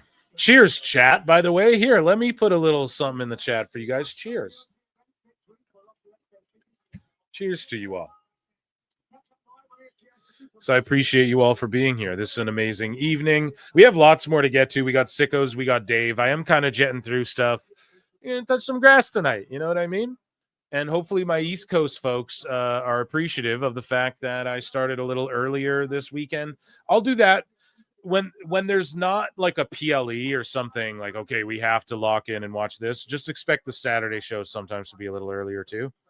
And that's a chill way to go about it. The replay is always up. And we're posting big numbers. So, yeah, and check out my interview with Big Trouble Ben Bishop if you haven't, guys. He just wrestled Nick Nemeth, and we had a fucking hilarious interview. He's a really great guy. And we had a blast, so make sure you guys check that out. The Sicko segment is probably... I'm checking in with chat right now. Oh, here, let me check in with these guys first. George Capture, 82 likes, hit it. Sorry, guys, you did it to yourselves. Joining us now on the show, very special guest, none other than Chris Jericho. I look and see it's not just me. So many others have stood where I stand. We are the young, so raise your hand. They call us problem child. We spent our lives on trial. We walk an endless mile. We are the youth gone wild. We stand and we won't fall. We're one and one for all. The writing's on the wall. We are the youth gone wild. Let me get wild. Yay!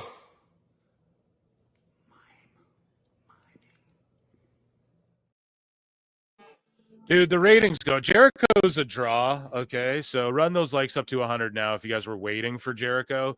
And Miss October 30 said, Phil, did you see my email? I didn't yet, okay? But I absolutely will. I'll check them probably tomorrow, okay? Just being totally honest.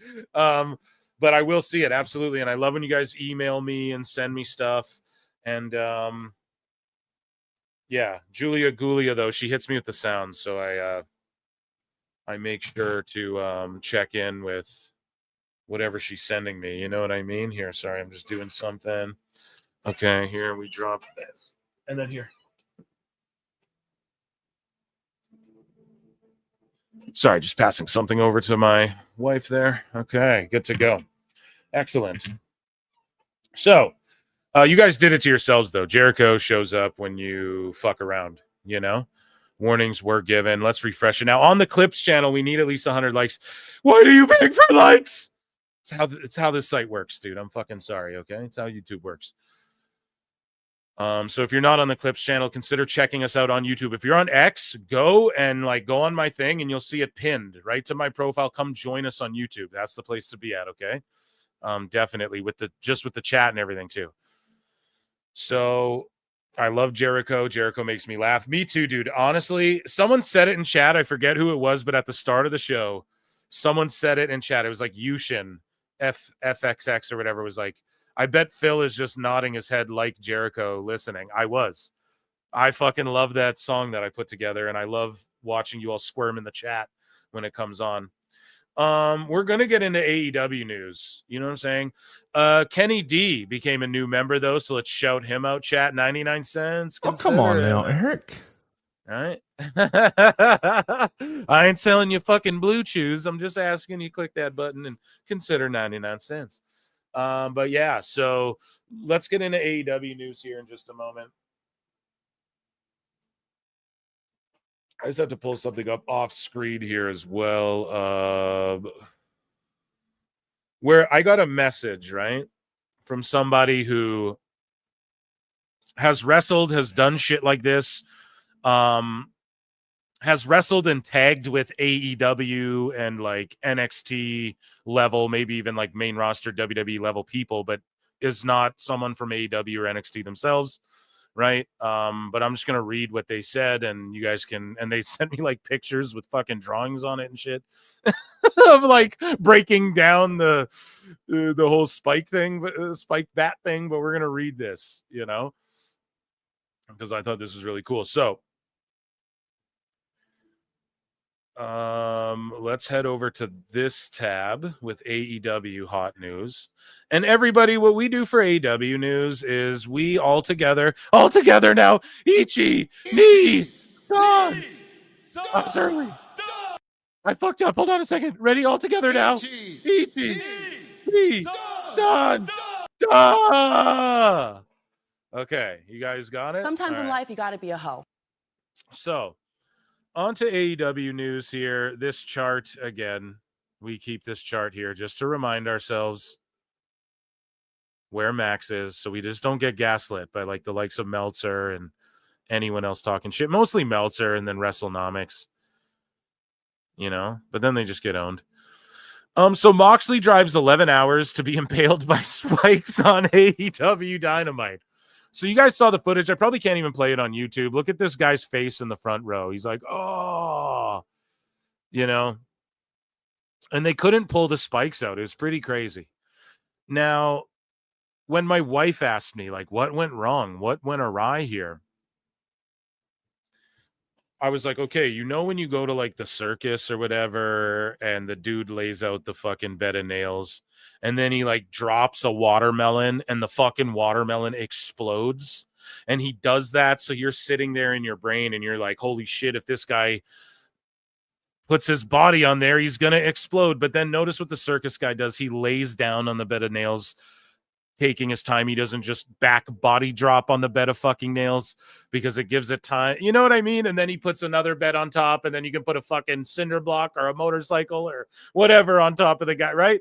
Because what it's doing is it's sort of, I don't want to call it an illusion, but it's like, you know, it's a trick. Like they're laying on it. The circumference of the nails don't actually penetrate your skin that deeply if you're callous to it and you fucking lay down gently. But the reason they drop the melon on the bed of nails is to show you, like, look, your head can explode, because it fucking can. And that's the whole problem with this spike bat part. And I know people are like, okay, I'm okay. I watch death matches where people do like the gusset spots sometimes here or there, like Atrocity Cruel, right? You get hit with the light tubes, whatever, man.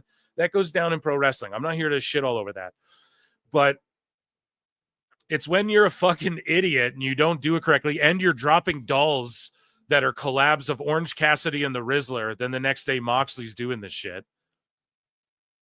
And it's like, well, what's your identity as a company? I really don't know. Is it the adult base, or is it just adults buying Rizzler dolls? That's fucking creepy. All right. So I don't know what's going on here, but ultimately Moxley fucked this up. Okay. And he fucked it up because it's a dumb, you don't just back body drop into nails. He could have really, really hurt himself. Could have RIP'd. But again, I don't get triggered by that shit. You can RIP from a scoop slam. Chris Bay said it. You do some shit you do all the time. But the problem with this one is that it's not something you do all the time. Right? And it's not like it did RIP him or he completely cooked himself, but he's for sure got a swollen back the next day going through that table after. Well, maybe his adrenaline was going, but that should probably hurt like fuck the next day. And then you have like Renee Paquette standing there after, like everything's all good. Oh, and I'm backstage with, and think about this. Here's the real problem with Best this, guys, okay? Tony Khan.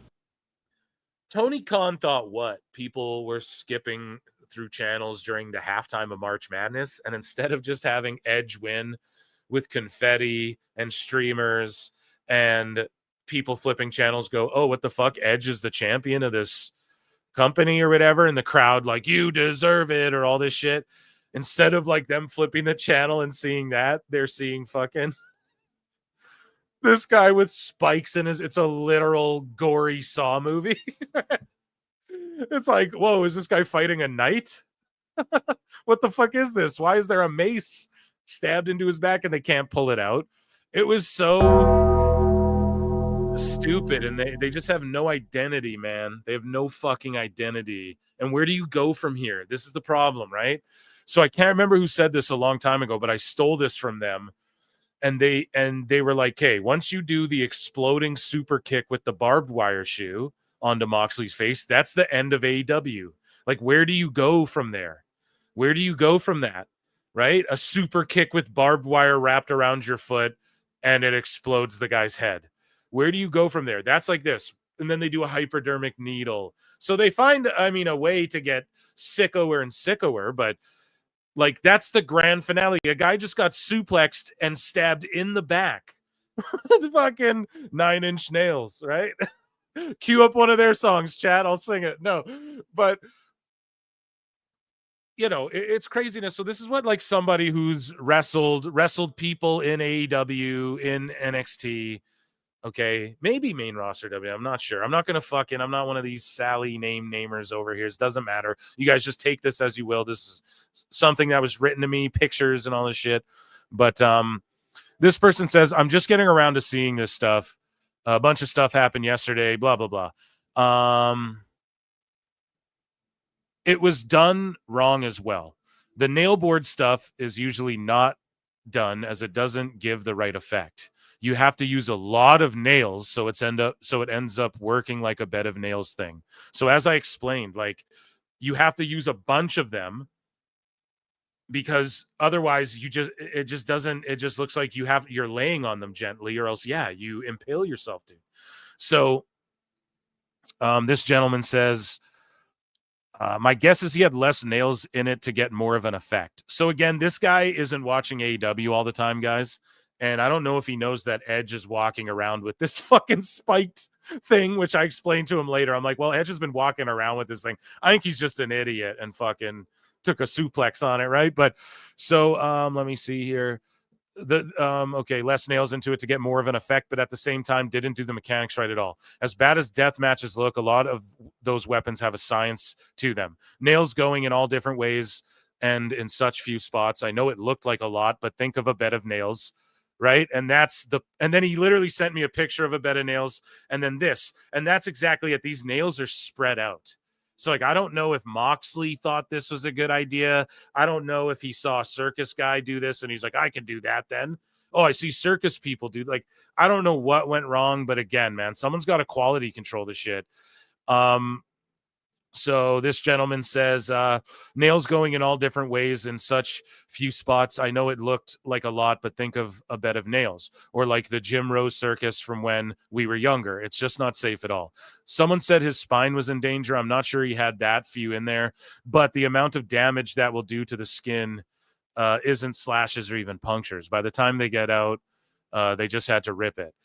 It is a flesh wound, so I don't see it that badly, but it should have been on pay-per-view at least, probably. Yeah, you think? I still think the Mankind tooth and nose is grosser, and it was on WWE TV for years, but there's something to the placement of things. This should have been a pay-per-view spot, and he should have had more nails in it to not get stuck in it like he did. And he's like, there's no form or uniform to anything like this. It was always going to be a bad day. Whoever made it is a huge fuck up on that front. These usually should only be coming out of one side, and you have a ton of them. So again, he just breaks down the science. He's like, these nails weren't even secure, if that makes sense. So that made it even worse. And then he sent me a picture. Again, I don't want to pull it up because you guys will fucking see.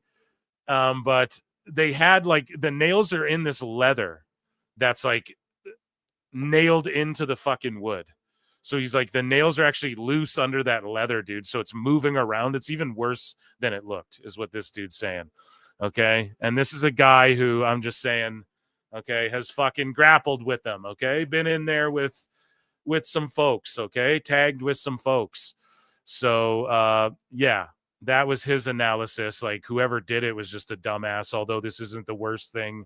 You know, he's like, whatever, I've seen worse. And, but yeah, just breaking down, I guess, the science of it from someone who's been in there, right? And yeah, I guess the leather thing, I didn't even notice till he sent me like a zoom in pic with like an arrow pointing in. You guys can do that research there if you'd like to, but yeah, it's just grotesque, and hopefully he's okay. We would have heard something if he wasn't. I bet he's like, no, other stuff's been more painful, man. But that's not the point, you know? And it's weird that this is like a day after. Let's say he sold some Rizzler dolls or something, and then kids are tuning into this. That's the whole thing that I don't get. And you might say, there's been thumbtacks in WWE or cage matches in WWE. Yeah, but it's so, like, we just had Toni Storm look like she fell through 7 plate glass windows in a row, like laying there on their pay-per-view and stuff. It's like, well, that's the pay-per-view. Okay, then most of WWE's most hardcore shit has happened on pay-per-views, you know? So that's the problem. You got to figure out who you're catering to, what your goal is, who's in charge of quality control and shit. And yeah, I hope Buddy's analysis lets you all know how much worse this actually was than I think even a lot of us realize. But you can see, because he got fucking impaled. So yeah, definitely grotesque, and not for me. You know, and then to have him bulldog fucking choke Edge after again. Edge better be leaving that company, or else I just have no idea what the fuck they're doing. Because this is the end. Like, what else do you do? Like, what else do you do? Have a guy with a sword fucking chop a dude in half? Like, what else do you do from here? They've done fucking needles through chins, through cinder blocks, exploding barbed wire super boots to people's heads. And now they had a fucking, this looks like he was fighting an orc who fucking just hit him in the back. He was fighting a fucking troll who just sludged him. And he's like, oh, 'tis merely a flesh wound, you know? Like, what the fuck? What do they do next? Remove a limb? Like, I don't know, dude. It's it's so fucking stupid.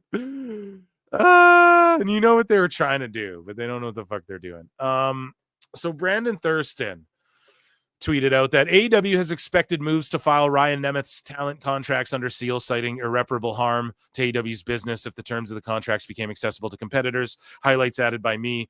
Now, I quote tweeted this, and I was like, dude, the contracts will do irreparable harm if they get out there. Now, I'm laughing at the ridiculousness of that. Not at, like, we know it's in them. NDA City. We know that's in there. We know ridiculous amounts of money are in there. But it's funny that AEW says that because they're fucking, Tony Khan's worried. He's like, oh shit. You know, I'm going to look so stupid. It's going to reveal I was giving like Ryan Nemeth 6 figures. No offense, Ryan Nemeth. I'm not even it's pretty whack what you know, this whole lawsuit thing, but hey, your brother's cool, you know? But either way, yeah, they just really don't want these contracts going public, which I'm sorry. I'm a fucking nosy Nelly. Like, I liked it when Hulk Hogan's you guys want to compare yourselves to WCW all the time? Okay. Hogan's contract got out there and it was fucking hilarious. So I want to see the same. I want to know what's in these things, dude, especially for a low-level guy. Fuck like a high-level guy. We already know it's just shit, creative control and all this stuff. A low-level guy. I want to see how ludicrous some of these like lower-level contracts get. That's what interests me more than anything. Like Punk, we already know. NDAs, maybe not even NDAs for him, but like, you know, some creative shit. We already know what's in all of those deals. What's in Monet's deal, you know? A bus, a change room, fucking all that stuff. I want to know the lower levels. Like, what the fuck is he paying? Like Jack Perry and below and shit. What are they getting? You know, that's what I'm interested in. Anywho, moving along. So Aubrey Edwards, man. Aubrey fucking Edwards. Just when you thought she didn't have a clue, she shows you that she's clueless. And this guy tweeted out, Matt D. He's like, guys, do me a favor and please do not turn this into an attack on Aubrey and Will. Well, whatever. We're going to laugh at them, dude. So if you consider that attacking, I don't. This is laughing. Their representation of the symptom, not the actual issue. I agree. That this is on an AEW podcast and said so matter-of-factly about hardcore fans made me think that there's a huge disconnect, however. There is a huge disconnect, right? So listen to what Aubrey says, and some people jump to her defense. And they're like, well, I'll get to that after, but let's listen to what Aubrey Edwards has to say here. I was baffled by this. I quote tweeted this and I was like, yeah. And I quoted what she said and was like, this place is fucked, bro. That place is cooked.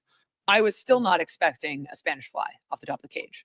And that is a testament to both of those guys as wrestlers that, as a fan. When you mean you weren't expecting the Spanish fly, like the 4 minutes it took them to set it up? Watching wrestling, as a hardcore wrestling fan watching this, the whole point of a steel cage is someone's going to jump off of it. I was still Did you guys hear that one more time? Expecting a Spanish fly off the top of the cage. Julia Gulia, you know what to do. And that is a testament to both. The whole point of a steel cage is to matches. Someone's going to jump off it. Listen to what she says. Of those guys as wrestlers that, as a fan watching wrestling, as a hardcore wrestling fan watching this, the whole point of a steel cage is someone's going to jump off of it. I was still not expecting. Are you guys fucking kidding me? The whole point of a steel cage is someone's going to jump off it. And then some people defended her, and that's fine, but they're like, well, yeah, that's literally all I expect. Well, one, that's your problem, because I don't expect that. And that's why when some guys, if it's like Jeff Hardy, you're like, all right, he's jumping off the cage. But when Kurt Angle moonsaults off the cage, no one's expecting that. Benoit diving off it, okay, maybe. But people said it. They're like, ever since Snuka jumped off the cage, they expect it. And that's totally fine. And we can argue about that, but that's another discussion. Because that's not the whole point of a cage match. The whole point of the cage was because the Callis family kept running in and beating the shit out of Ospreay and turning their backs on him and shit, like Mark Davis flipping around his allegiance. So they had to keep them out, and it's a fucking blood feud. That is the point of a steel cage, okay? And you all know that in chat. It's not this other thing that she just made up or whatever. Now, if you're hoping for or expecting as a fucking fan, as a mark, that someone's going to jump off the cage, then do you. And that's cool, right? I expect certain people. Like I said, if Van Damme's in there, if like Rollins or someone's in there, I'm expecting such. Now with War Games, I'm expecting it as well. But it's also not the whole point of it. The whole point of the cage match is to keep people out and to keep the opponents from spilling out because they hate each other so much and they need to be contained. And or / both, or you need to keep people out, right? Or Vince McMahon has some dastardly ploy. But for her to just say, like, the whole point of a cage match is someone's jumping off it, it's like, fuck, dude, that's terrible. And the point that they so jumping off the cage and the spiked bat, that's what I mean. They didn't tell a good cage match story. They're like licking the cage. It was so, to me, that match was the one I was looking the most forward to on Revolution, and it was the one that under-delivered for me personally. But yeah, goddamn, somebody, I'm gonna like and retweet that, Julia Gulia. You find me that sound clip, okay? So here is the replies. You got Triple H's thought tweets out. Read the replies. So AEW on TV. They post a clip of this. We'll leave it small. This is Ospreay versus AR Fox. Okay, I'm going to leave it small, turn the volume down so we don't get Don Stevens. Behind Ospreay. Nice switch, though. Right? So just watch what they're doing, chat. Let me know if you're into this. He's like, nope, cutter. And then he's like, nope, handstand. And then he's like waiting for him, takedown, double kip up, stand in each other's faces. I don't know. They're even, pal. So the responses to this, though, Dio, do any of you have any self-awareness? The replies are full of people mocking the choreographed garbage. This guy says these choreographed dances are so funny. Steven says, do they do this every time? Die Tryon says, I'm sorry, I do like Will, I really do, but if you've seen one of his matches, you've seen every match. Exactly. He's stagnant in AEW, zero growth of his character. The Swerve Show says the tarps retain the heat. Holiday Mavcop says Disco Inferno versus Billy Kidman on Nitro 2000. That's not bad. He fought, yeah, whatever. Disco's had some like matches for what they were supposed to be. He's never supposed to be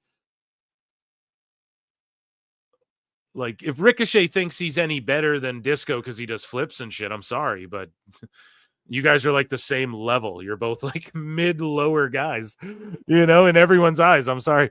Why are job guys competitive with the top babyface? This is dancing, not wrestling. This is an absolute joke. AEW fans will fucking cheer anything. However, there are less and less of them with every show. Corny. So there's no way, there's not even one person being like, oh man, not even one wrestler jumps to the defense of this. The High and Mighty. I wasn't going to leave this page until I found one positive comment. 2 hours later of scrolling, not one positive comment. What was the John Cena chant? Same old shit, same old shit. Exactly, guys. I say it all the time here at PWT. Dancing, bruv. Imagine sitting in the back watching this with the proper wrestler from in the past like Ernie Ladd. Oh, yes, the everyone clap spot. Exactly. Now it's the you old clap now, bruv. We fell down, we got back up. You clap now, bruv. That's what the fuck it's become. Anyways, I'm not gonna. Someone says we need to see more AR Fox. There you go. Something positive, I guess. Moving along.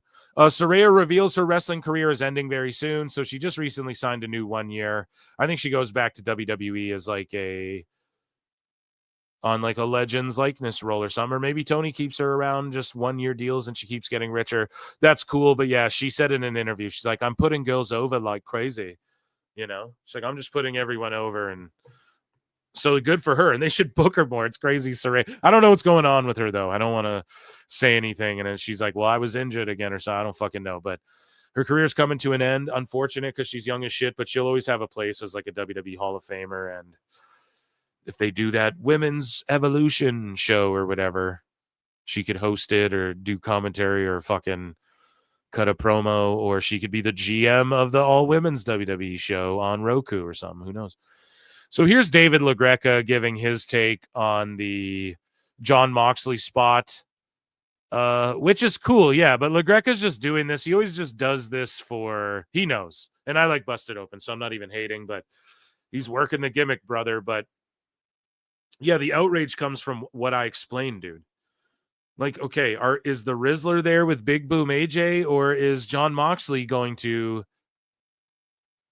be the watermelon in the be a test dummy for some fucking magic trick gone terribly wrong? Like, what is it? It's not like anyone's shocked that they're willing to go this far. No one's shocked at Moxley's stupidity, but at what point and then, like, here's the other problem too, and this is just to nitpick it too. After he takes that bump, they get it out of his back. All the goons beat up Edge, and then Edge spears him through the table. And then you see Moxley like barely selling, because I'm assuming he's in pain. And he's like looking around, and he's just going, and he's just like looking around and like barely, I don't even know. I don't know what to expect from him anymore. Something happened where like he just does not give a fuck anymore. But anyways, yeah, here's Nemeth staying hydrated there. And here's fucking LaGreca freaking out. Jon Moxley's not going to do something that he does not want to do. Right.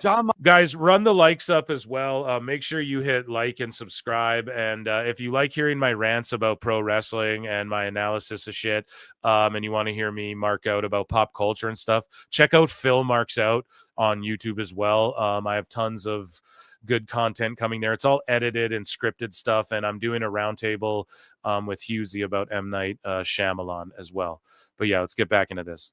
Moxley was shout out LaGreca, Nemeth, and Busted Open and Serious. Fine with doing that, and I don't understand wrestling fans now, and that are all of a sudden like throwing their arms in the air and their hands in the air saying, like, this is too much. This is too violent. This is too bloody. Like, if you don't like it, don't watch. Nobody's forcing you to watch this. AEW is a completely different product. And listen, if you think it's disgusting and it's just not your thing, then guess what? You have a choice. Okay, LaGreca, what about when they see how the product's been and how Moxley hasn't bladed the last like 30 matches, right? And then they dropped the Rizzler doll and they got the Rizzler and Big Boom AJ's tweeting out and talking about AEW and these kids who are boom, boom, boom and on fucking their podcasts and stuff. Right. And then this kid's like, oh, I'll check out AEW. And then they see that with their parent. Then they didn't have a choice a little bit. They chose to tune in to maybe see the Rizzler. And then they saw Moxley do that. That's where it's like they need an identity. Are they the adult alternative? Then I'm going to clown the Rizzler for being there. You know, because I don't even clown the Rizzler. I'm not like these other motherfuckers who just clown it to clown it. I get when I show speed. I don't know who the fuck I show speed is. Kai Sanat or whatever. I fucking watch them and they're on the show and I go, okay, do they fuck this segment up or not? And I get it. Kids like these people. So with the Rizzler and that, you have to pick and choose your battles, right?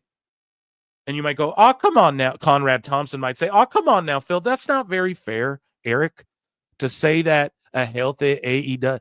They don't do it all the time, Eric. Well, the problem is that they do. We just saw the horror show Massacre, the Hollywood ending from the brilliant Tony Storm.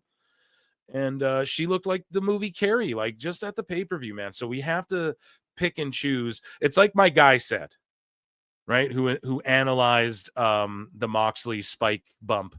He said it.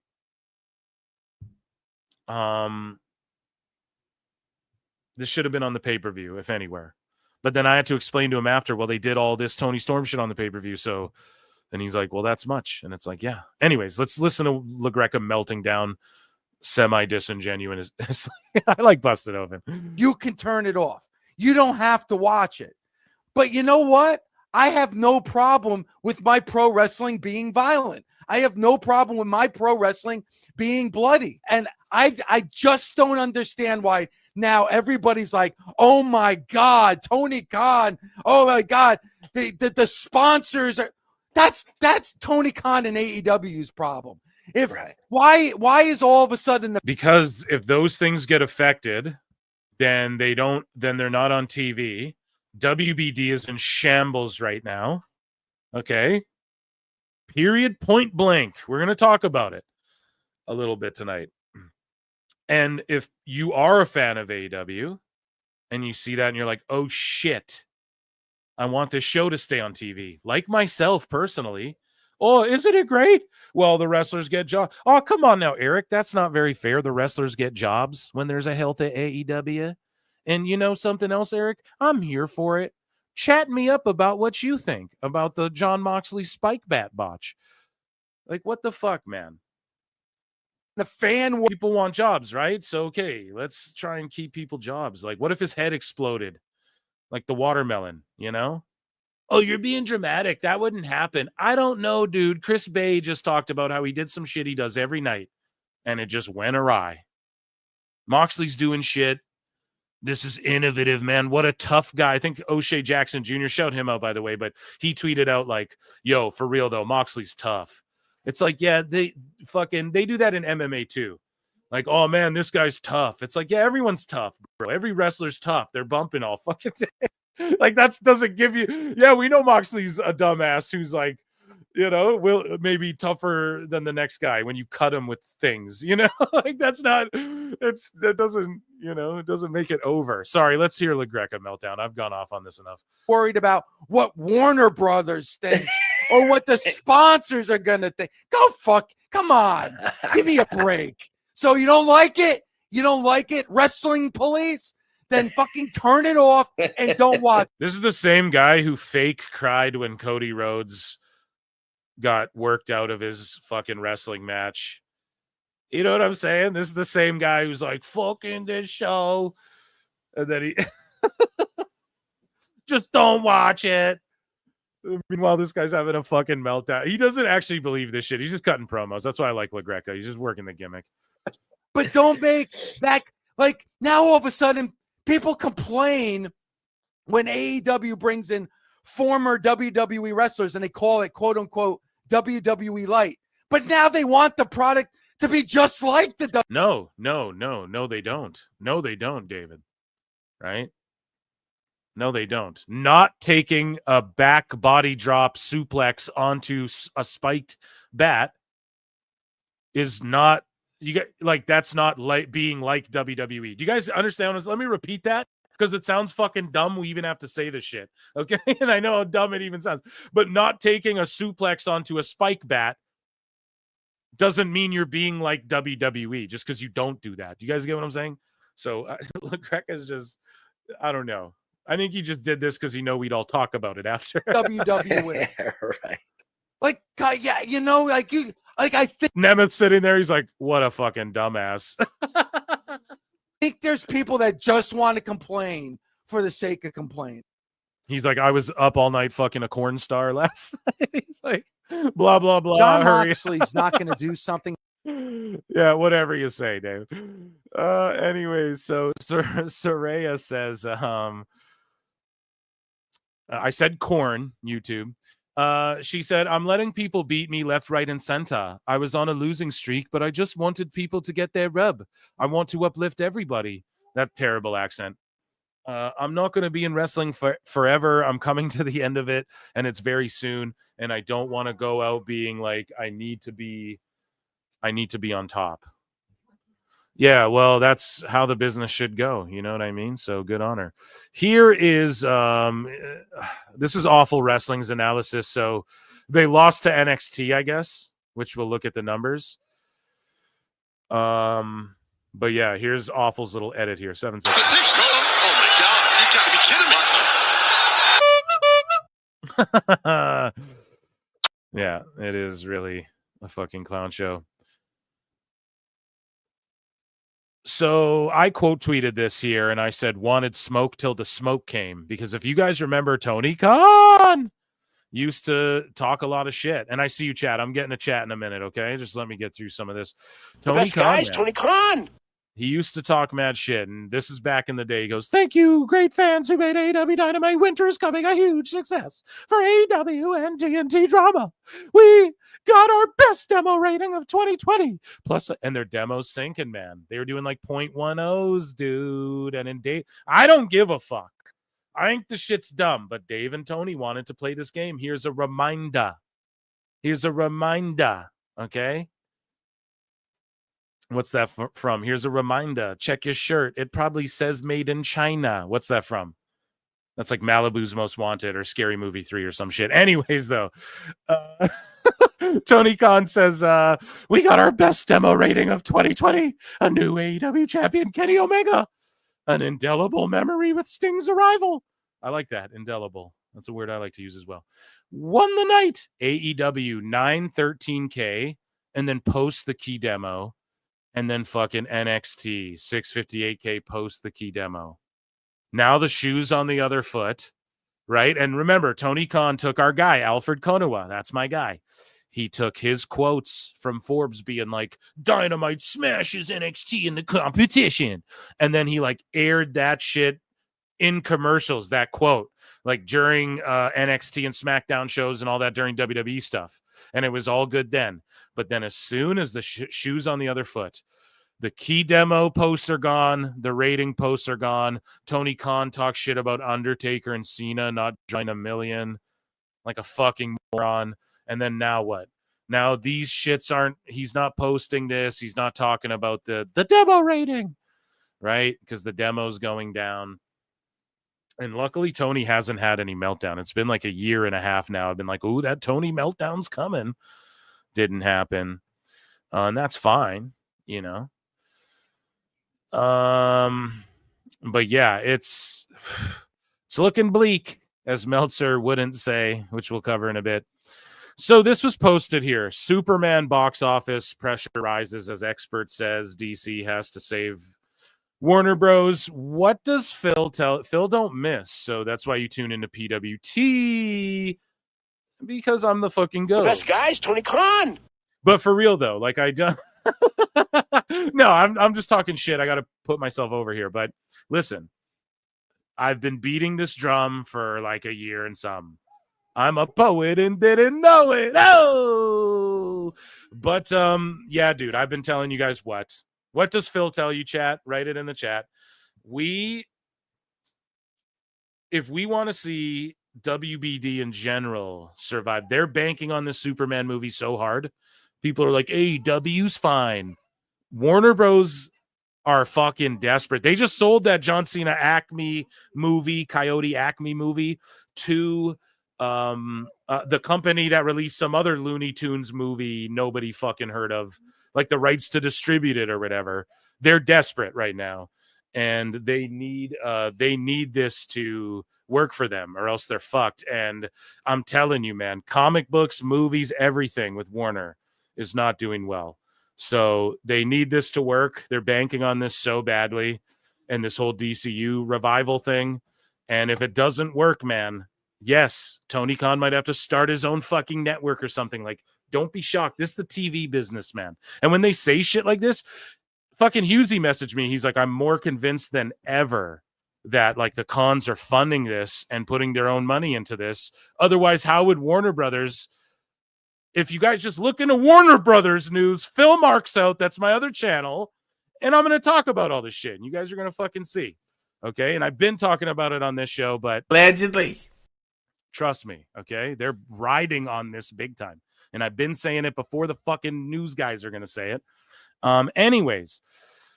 So Ryan Nemeth's contract, we talked about this earlier. They want to keep his contract sealed. They argued, here's a little more context. So they argued that making the terms public would cause irreparable harm to their business by exposing them to competitors. Like WWE's going to match your dumb fucking deals. You know? In addition, AEW has requested that a federal court in Florida rule that Nemeth's lawsuit in California Superior Court be moved to arbitration. Nemeth's lawsuit includes claims of breach of contract, intentional interference, and allegation that Phil Brooks assaulted him, among other accusations. So, again, dude, everyone's on CM Punk's nuts, dude. Right? He can't catch a break. They're just all suing him constantly. Like, fuck, man. Clown world. Here, let me check in with chat. Sorry. No people have been waiting. Sorry. Miss October 30 says, I can't understand Moxley doing so much dumb shit. I was a Dean Ambrose fan. Right. And Miss October 30, what you're seeing is like, remember when Brock Lesnar wouldn't wrestle him the way he wanted to at that match? And he's like, fuck this. Now, you know, at the time, we're all blaming Brock and we're all like, oh, why is Brock so crusty? Oh, he just goes into business for himself and he just does what he wants, carte blanche, da-da-da. But no, looking back, you're like, oh, it makes so much sense. And also with the whole Ambrose character and Moxley's being disgruntled, like the way when he left, he's like, oh, I just couldn't be myself and or whatever, right? He's like, they wanted to be me to be this wacky guy. Like they had it, I'm this wacky guy. And then you realize like Vince did have genius in him and he knew like, dude, if I don't reel this guy in, he's not going to get over. This Moxley guy with pink hair and trunks, he's not going to get over unless I reel this guy in and make him Dean Ambrose and tell him, no, you're like wacky. You're not this crazy, or otherwise he's going to do shit like this. Right. So fuck Vince in the ear. But at the same time, he's like, well, I like that, pal. No, but at the same time, it's like he did know what he was doing with a lot of these cats, man. And that's further proof of it. Rabid Wolverines LC Killer 17 says somebody will die in this company. If it happened, wouldn't be shocked, you know, wouldn't be shocked if it happened one day. That could happen in any company though. And that's what will happen when that happens. People will go, well, Owen died in WWE. And that's where I'm going to just like, that'll be too sicko even for a sicko segment, maybe. Right. That's like a special run in or something to just get it out of the way. Cause it's like, I don't even want to see the IWC when that day comes, how gross people are going to be about it, you know? Because like we don't want that to happen, right? Moving along here. David K says AEW's Kirk Van Houten from The Simpsons trying to borrow a feeling. What is it with the connection with wrestling and Simpsons, David K? You know, it's so interlocked. They've always been down too, even though I guess Bret Hart and Cena are the only two. But yeah, you're absolutely right.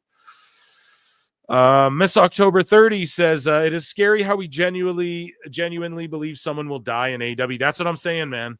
Yeah, just to add on to the convo, that's what I'm saying too. Like, it's unfortunate we have to have this, but again, some people be like, you're just being pussies, but really, no, man. And especially too, when because listen, the person who DM me is someone who fucking will stick up for deathmatch stuff a lot. Like, they were giving them the benefit of the doubt too, but they were like, it was set up shitty, so I'm just saying, like, and this guy's teamed with people you see on NXT like every week, so back in the day, you know what I mean? So this guy knows what he's talking about a little bit. So yeah, hopefully that added some context too, but it is not a good feeling to think that, Jimmy B has been a member for 12 fucking months. It's crazy to think we've even been doing this shit that long. Round of applause for super chatters and members and everyone in chat. You're all goated. You're all goated.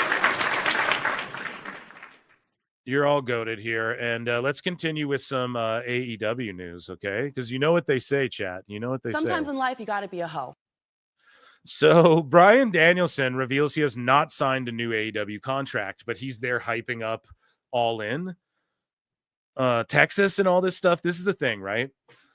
Everyone who thinks like these people are ride or die for AEW, they're fucking not. Not even Moxley. Moxley was walking around their belt without a contract. He would never do that to a company in the 2000s. You would never do that unless you're like, this is cool to do. I swear to God, who would even do that? He came from WWE. You don't do that.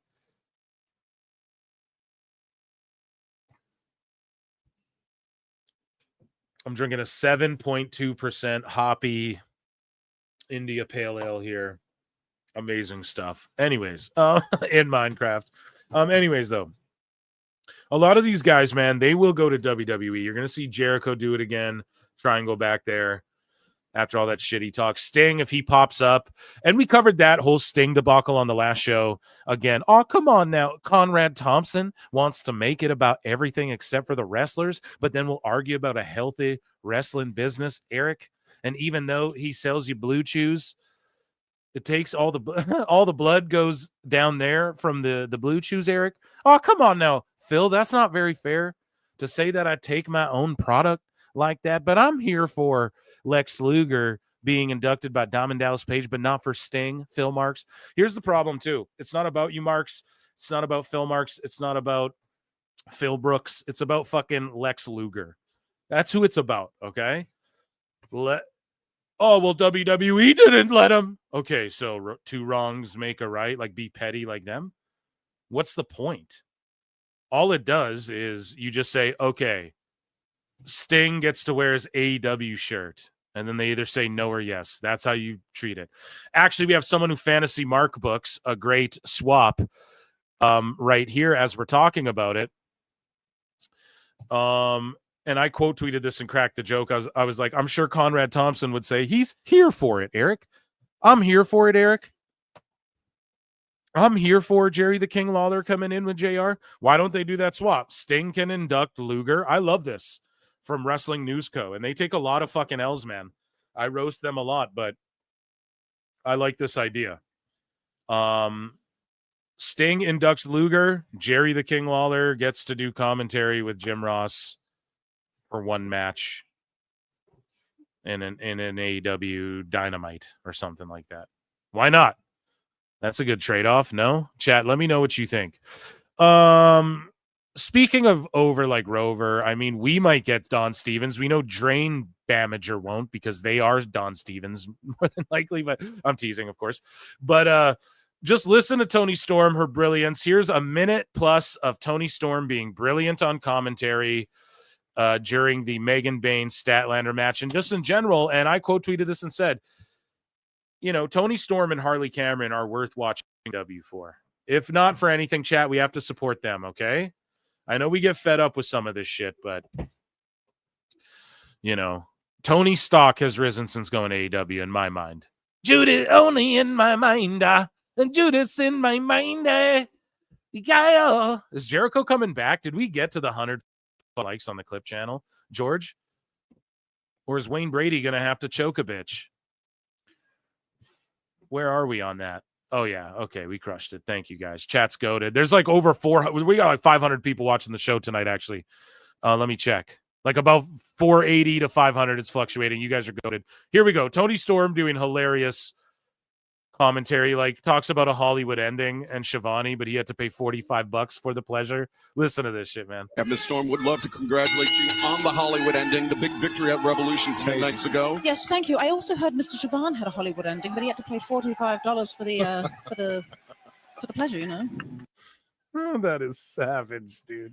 That's savage.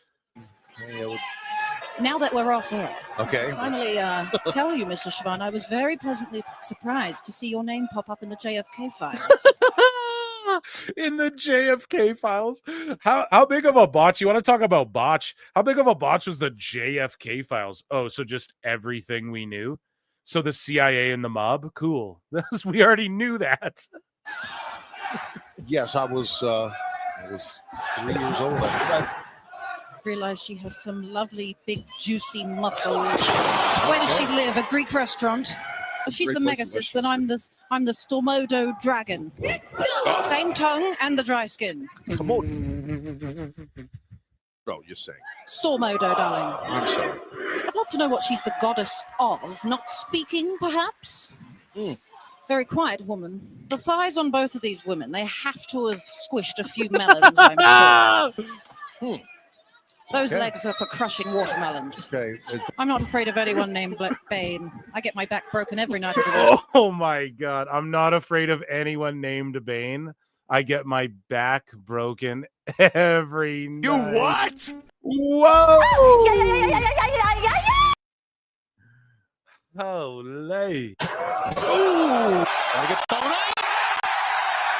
We'll see you later, Penelope Ford. Goodbye, sugar tits. My God, you're a big bitch. My God, you're a big bitch. Like, that's the thing. If I called Megan Bain a big bitch, you get canceled, right? But for real. But it's funny because she says that shit like, oh, sugar tits and stuff. And just that. It's like she's from a different era. Would love to congratulate you. She just works it so fucking well, man. Tony Storm is just an absolute treasure. So here's the other discourse that everybody's been having. 285 episodes of Dynamite and 288 episodes of Nitro. And so Dynamite's about to surpass Nitro. Out of nowhere, Eric Bischoff's like, I think I'm not talking about wrestling anymore. I don't know if the two are related.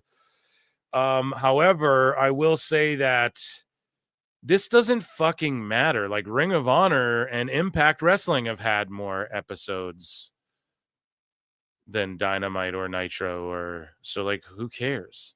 But this is the problem, is that Tony Khan is so dead set on beating old companies and dead, tired-ass companies that are dead. The best in the guys, grave. Tony Khan.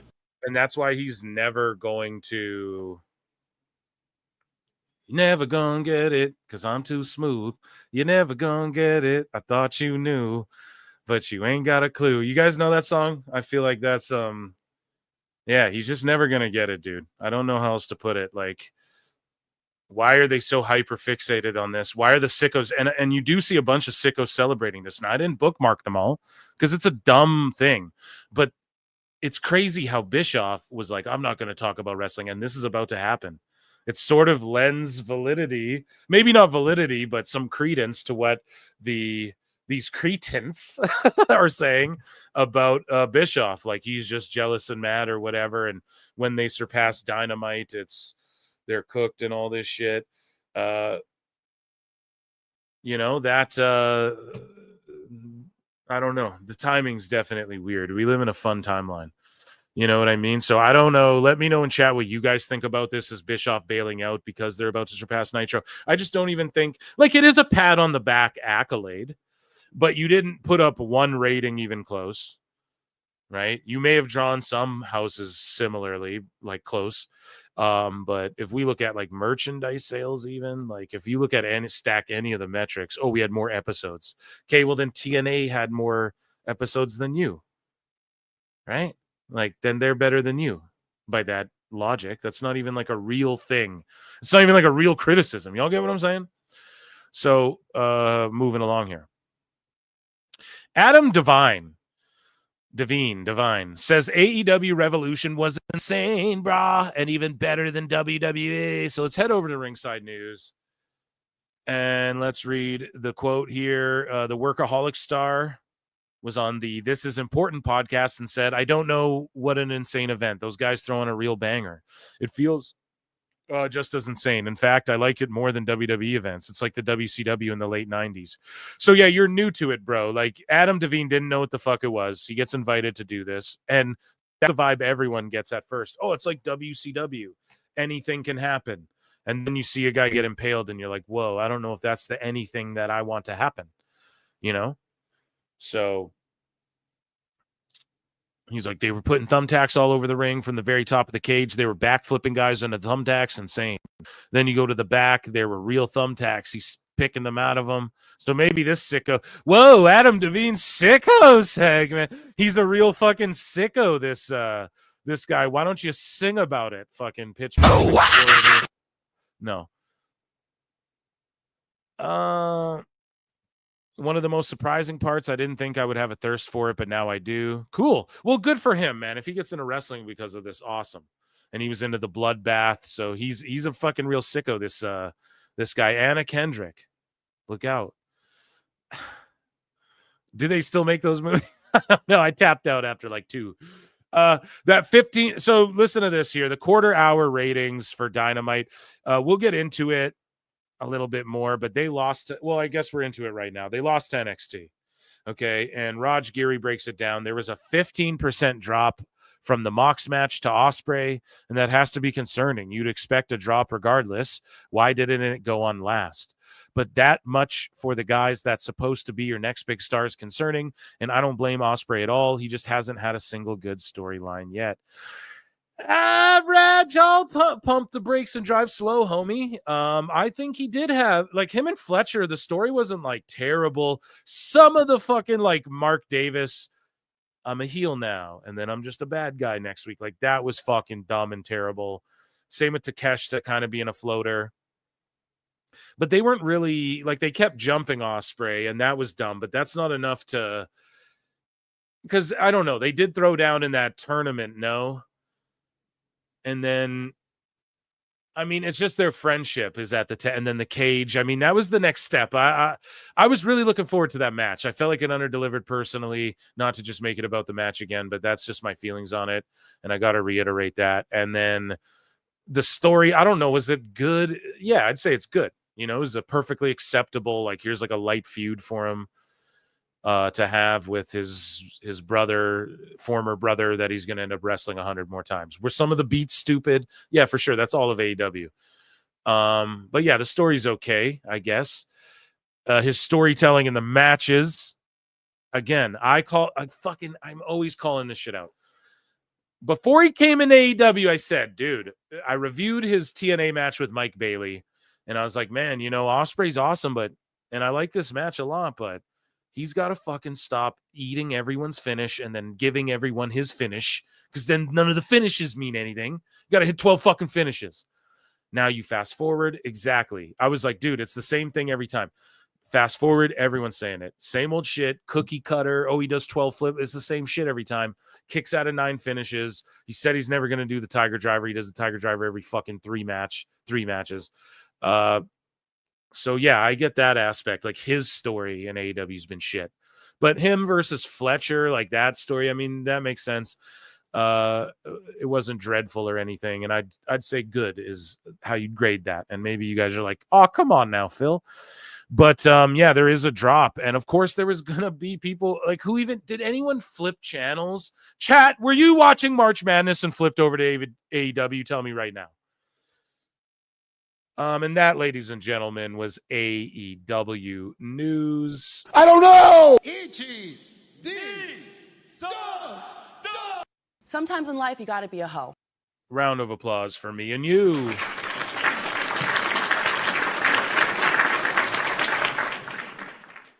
For getting through that, okay?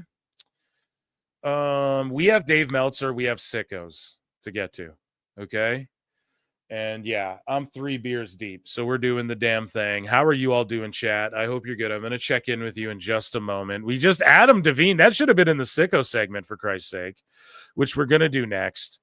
We're going to plow through these because they are piling up again, but not terribly bad. Trust me. This isn't like the worst shit ever. But we'll just fire through like half of these or something. Okay. So how you doing, chat? I'm going to check in with you all. JWT 6577 says you never run around with a contract unless you knew you weren't going back or weren't welcome back. I disagree because Moxley fucking went back, but he tried to get in the Rumble. Like, it's such an old story from years ago. The guy who brought it up, Billy Butty, he's been like ostracized and he's just gone. He has like a paywall show with his kid now, and he's just like gone from fucking the IWC entirely. But there was a while there where he was fucking batting 1,000. He was insane. He had like the whole WrestleMania. He knew what it was before like anyone, like down to fucking, he knew Vince and McAfee, what they were all going to do. But I think Sean Ross Sapp tried to fight him one time, like on video. It's like funny. Look that shit up. But he said it at that time, man. He's like, Mox and them were trying to get into fucking back to WWE. Like, they don't even, Mox would have left in a heartbeat and gone back to the Rumble. And like Jericho tried to go into the Rumble, like as an AEW guy, So I don't know. Like, Buddy could have been wrong then, but he was like around that time, he was saying that shit. And then eventually I just feel like he sort of fell off with his sources and shit. And I don't even know. Yeah, I think he has like a paywall show with his kid or something now. I'm not even kidding. But he said that a long time ago. So I don't know, man. If Danielson, I think he's a loyal enough, a handshake guy. Yeah, I'll come back for you, Tony. I think, but Bree's talking about, it wouldn't be right if the Bellas weren't together in WWE. So, and it's different now. Vince is gone. It's Triple H. So you got to think Daniels is like, well, and he didn't even hate Vince. But Tony Khan's also said, you got to weigh it out, because Tony Khan's also said, well, I'll give him the company. Him and Jimmy Jacobs. And then Jimmy Jacobs leaves. Oh, I'm just burnt out from working. He goes and starts working with Scott D'Amore immediately on Maple Leaf Pro. Let me check out with chat. Probably the same for me. NYC will have more viewers. Moxley would be in this triple threat at WrestleMania with Roman and Seth. Exactly. He fucked it all up. He fucked his whole own shit up. AEW tonight is going to Split Collision 1 hour episode set. That's why I'm not watching it. That's why I went early. I was like, fuck it. Anyone ever F's with Mike? You're effing with me. Who's Mike? What's going on? Is everyone cool? Pete rocks. We need the Bucks back. Why is everyone jumping to Mike's back? I hope you're all good, dude. Nope. I switch off TNT as early as not to help inflate their numbers. Yes, I flipped the channels. DJ Evo, how dare you say I watched that shit? Oh my goodness.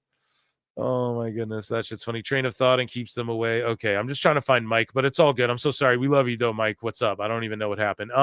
Ray J's World says, thanks to WWE, NXT, Evolve, and ID, I'm starting to watch the indies more. Boom. Boom. That's exactly it. Anyone mad at it? Guys, if you haven't, I did. You guys know Big Trouble Ben Bishop. He's always making fun of Marks in the IWC. I did an interview with him. So I talked about WWE ID with my friend Ash. Okay, Ashley V. PWT fucking member, universe member in our Discord and all that. And from a fan's perspective, we talked about everybody shitting on GCW and the WWE ID program. And then we had Big Trouble Ben Bishop, who hasn't been ID'd, but he just worked Nick Nemeth. He came on. We had a fun interview, and he talked about why it's a good thing. And he pretty much laughed at Meltzer and all of that. And yeah, go and give that a look.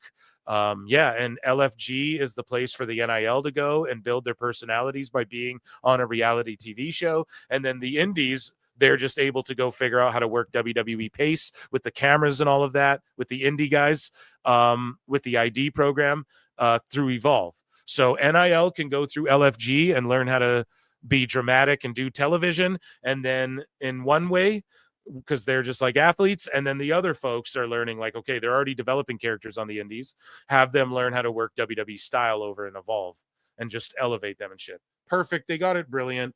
Again, AEW could have been the ones to do this with ROH.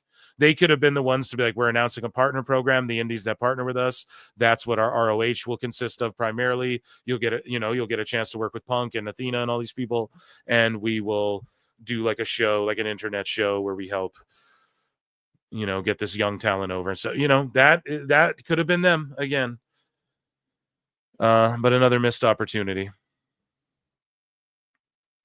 Okay, moving along. Let's get into who.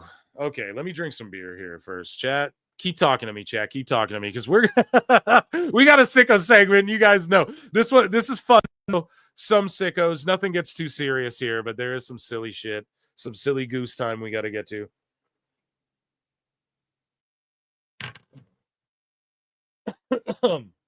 Pardon me.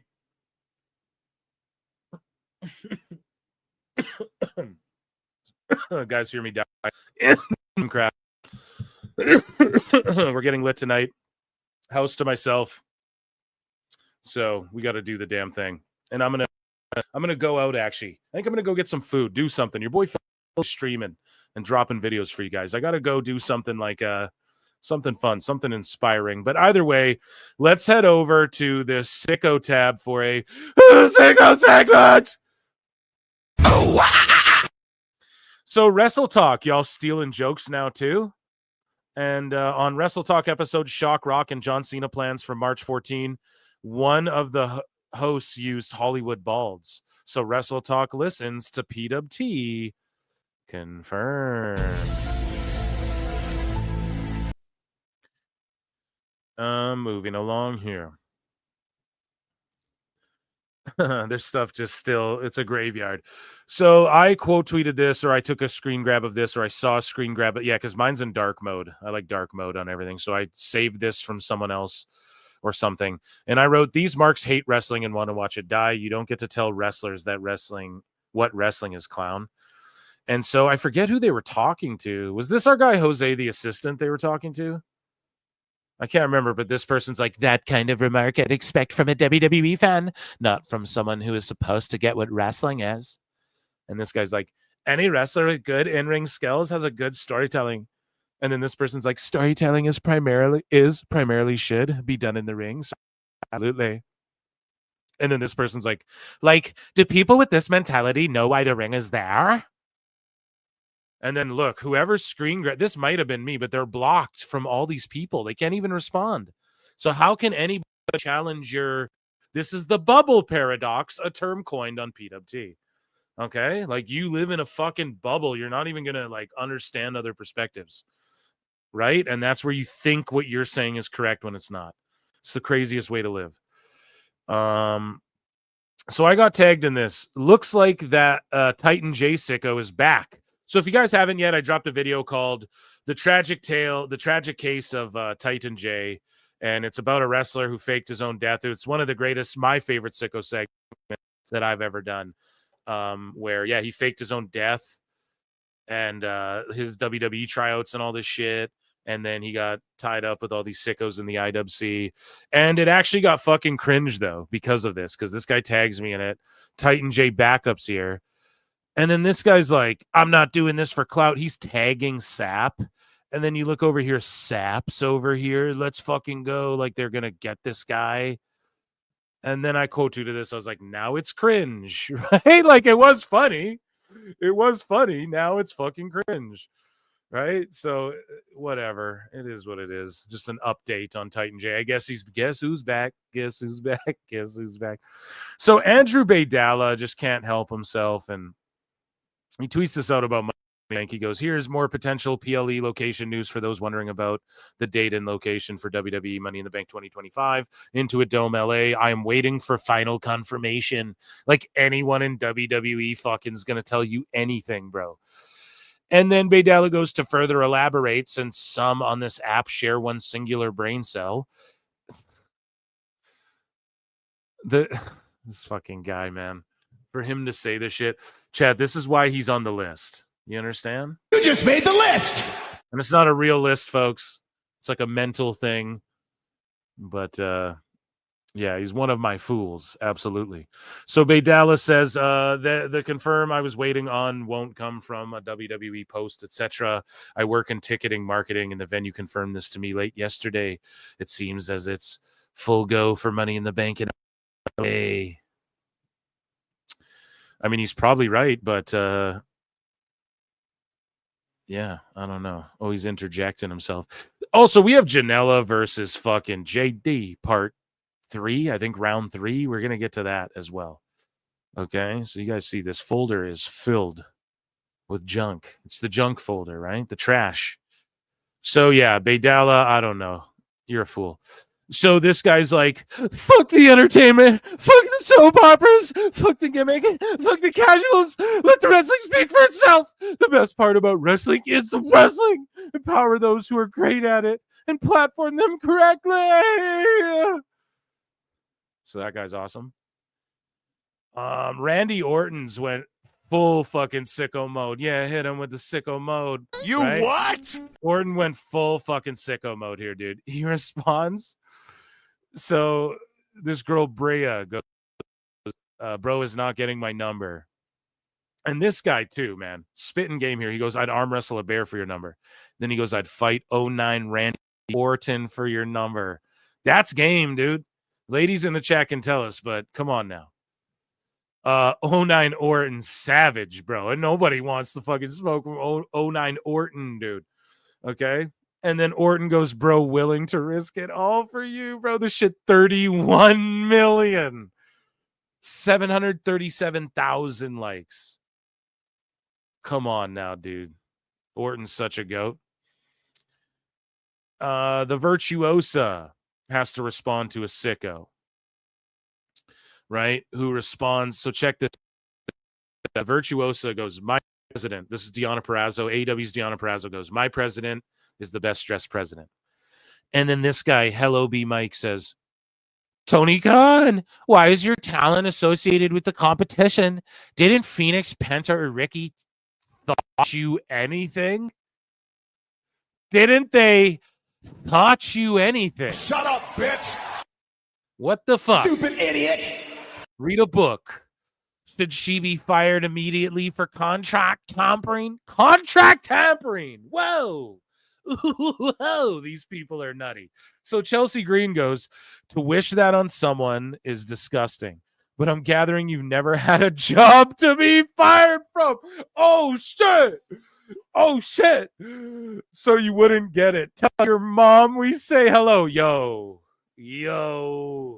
When she brings you your dinner in the basement.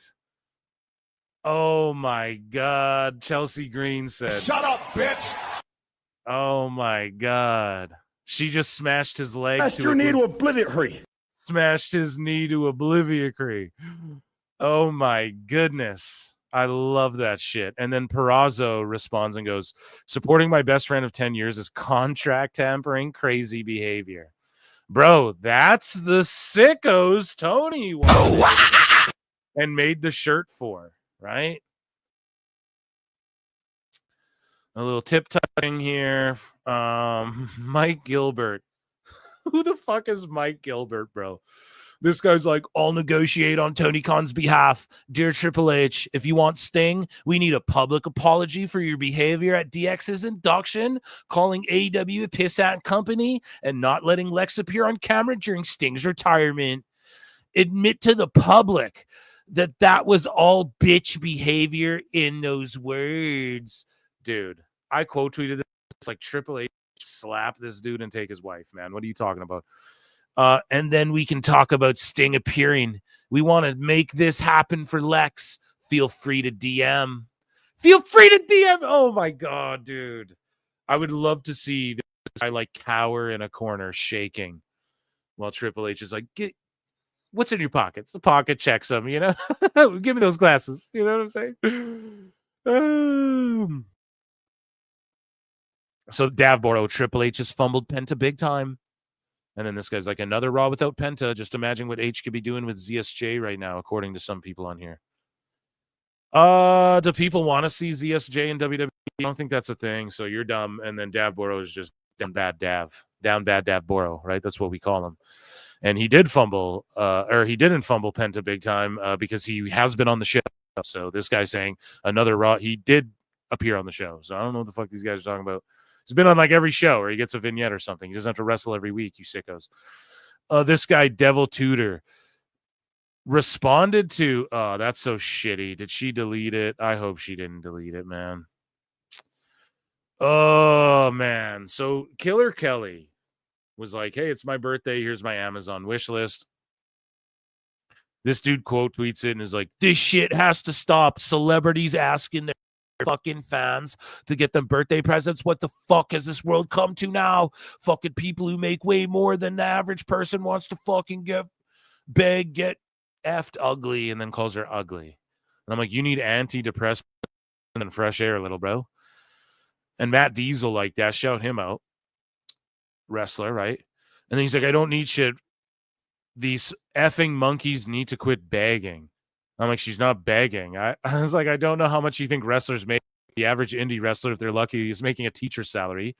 Kelly just had a kid and has been off TV for a long time. Would you not buy a friend a gift for their baby shower? Get off the internet. And then he just is responding to himself. I would buy my friend a birthday present. It's like, all right, you mute, fucking get a life, bro. That's craziness. And she's not like Gail Godot being like, I need a present. So me making the sicko segment a bunch. I write, this is the definition of AEW sickos coping right here. And what they're saying here is this guy's like, the powers that be are conspiring against you. A blind man can see this. Where's Tony? And then this Jana person's like, they wanted to recreate that Osprey Fletcher aura so bad. And that's when Montez Ford did the flip or whatever. Sal Cruz is like, some of these accounts on here were like, he superplexed him off the top. Oh, that was the cage spot. It's crazy too how Meltzer gets that out there. Do you guys see? This is what these sickos do. And I pointed out here on the show. And I said this is what was going to happen. Meltzer and fucking Brian, okay, butthurt Brian, are going to fucking go, it wasn't off the top. That's preposterous. Meanwhile, perfect example. Maybe it's anecdotal. You guys try this at home. I turned to my wife and I was like, when they were showing replays of it on SmackDown, and I was like, yo, what is that? What did he just do? She's like, slammed him off the cage. That's, it's like, that's all it takes. Ask a casual, yo, is that off the cage? Is he just slam him off the cage? It's a magic trick, bro. You're getting that. You know how kayfabe. Yeah, because you're a fucking smart mark. Oh, it's not technically like off the cage, even though Punk was draped over the cage and he fell off the cage, but Rollins didn't stand on the cage. So if this was a video game, it technically, like, shut up, you fucking clowns. So this guy's like, thought the same shit. I was looking for the climb. It never happened. The manipulation circus remains. The manipulation circus remains. Yeah, dumb fuck. Dummy, yeah.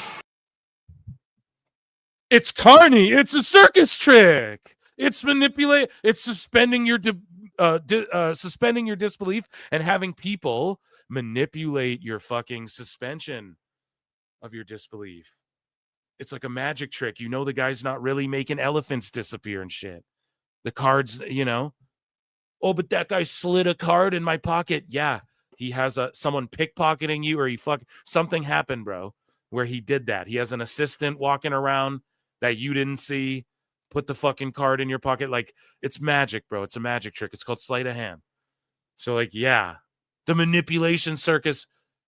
Yeah, why are you watching wrestling? Do you think it's real? These people are so fucking dumb. They think they're smarter than everyone else. It's always the biggest dummies. Dummy, yeah. Who think they're smarter than everyone else, man. It's humiliating. And then this guy's like, LMFAO busted open. I'm trying to hide it anymore. Paid Federation fluffers.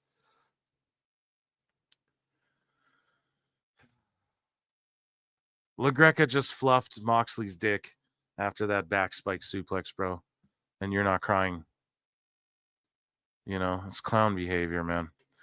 So a hashtag was going grape minus the G, Def Rebel. And this guy's like, are we starting the grape Def Rebel if they fuck it up? What? So here's Vince Russo. Bro, listen. Listen. When it comes to wrestling action figures, bro, I only have my own figure, bro. They've only made a few of them. Bro, listen. I would never pay for these marks with their dolls, bro. I invented Stone Cold Steve Austin wrestling, bro. Let's hear what he has to say about some sicko buying a fucking naked Miss Elizabeth doll or some creepy shit. 5 years ago. Okay. Cardona said, I was Shout out Vince Russo's brand and castrating the marks. able to get my hands on it. And he's talking about a action figure, limited edition mistake action figure that was made of Elizabeth naked. Oh, wow. Okay. Interesting. So he said, I was able to get my hands on it for a pretty decent price. I had it in my collection and I did a YouTube video talking about it, but I blurred everything out. It was so weird that it would even be in the back of my display case. I was proud that I had it, but I didn't want to show it off. So when I put on this YouTube video, somebody contacted me and said, how much for the naked Elizabeth? I said, dude, I didn't really want to sell it. Make me an offer I can't refuse. You're going to think I'm crazy. He offered me $45,000. Oh, I was gonna say 10. $45,000, and I sold it. Now, fast forward. 45 fucking K. Can you guys believe that? 45. You what? You fucking mark! Jeepers, man. To a week or so ago. Let's go to this tweet. Glenn bought the action figure Disco? Oh, no. Oh, no. Jimmy Van tweets, coming soon to Fightful, Sean Sapp and I sit down to talk wrestling toys, in particular the WWF LJN line, and what did I actually buy from Matt Cardona? Stay tuned. And right in the middle is the naked Elizabeth figure. So putting two and two together here. Oh, my God. Jimmy Van paid $4. You what? You what? Oh my God. Jimmy Van, dude. 45 grand for a freaking plastic doll. Oh my God. Mike Durbin, man. Hats off. This is incredible, bro. $45,000 that you, how rich is this guy? Oh my God, bro. That's insane. That is insane, bro. I wouldn't pay $45,000 for anything. We've heard him talk about his family. Are you sure about that? No. Yeah, check out Vince Russo's Patreon there. A couple more here. So here's Ibou. I had to put him in the fucking title here because he's now just popping up and talking shit here about WWE. He goes, clean out creative and get fresh and younger voices in. There's so many ways to do angles, and we've seen the same crews in for a while. WWE is in 1999. Ibou goes, I think it's over. Most bookers flame out after 3 years. Italy got scammed. That TV was a borderline unacceptable waste of 3 hours from a promotion that has creatively lost their fastball. That show doesn't happen in 2023. Oh my God. He's so unbearably cringe and fucking stupid. Bitch. He's literally one of the most hated people by wrestlers and content creators and shit. I'm telling you this as a fact. Okay. Because of his pompous ass, they were straight up robbed. Well, it didn't sound that way. And what were they robbed of, bro? We're on the road to Mania. So what were they supposed to do? Save the cage match for Italy? 2 weeks ago, they had. It's so ridiculous, man. They can't have everyone destroying themselves before we get to Mania. So what do you want them to do? We just got Punk, Roman. And here's the thing. He's only talking all this shit because all the fickle motherfuckers were like, SmackDown's too long. 3 hours, it's too long. And I get it. People in chat might agree. But as I said, I'm in Canada, so I don't know. I watched the shit on Netflix after, and there's no ads. You're right. So it's just a 2 hour straight up show. As a 2 hour show, it's fucking mighty fine, dude. It's like a B-, you know? Wasn't the worst thing ever, but everybody's just pissed because of the hours worth of ads. Right? But meanwhile, they want to make boo-boo face about Netflix. Oh, Raw's viewership declined. It's like, we just need to get all this shit on streaming so we don't have to deal with this. And then no one will fucking cry about this shit anymore. You know, the SmackDown wasn't that bad. Like, what was so bad? Was that fucking Street Profit segment so fucking bad? I thought it was really good, man. So I don't know. People just crying to cry.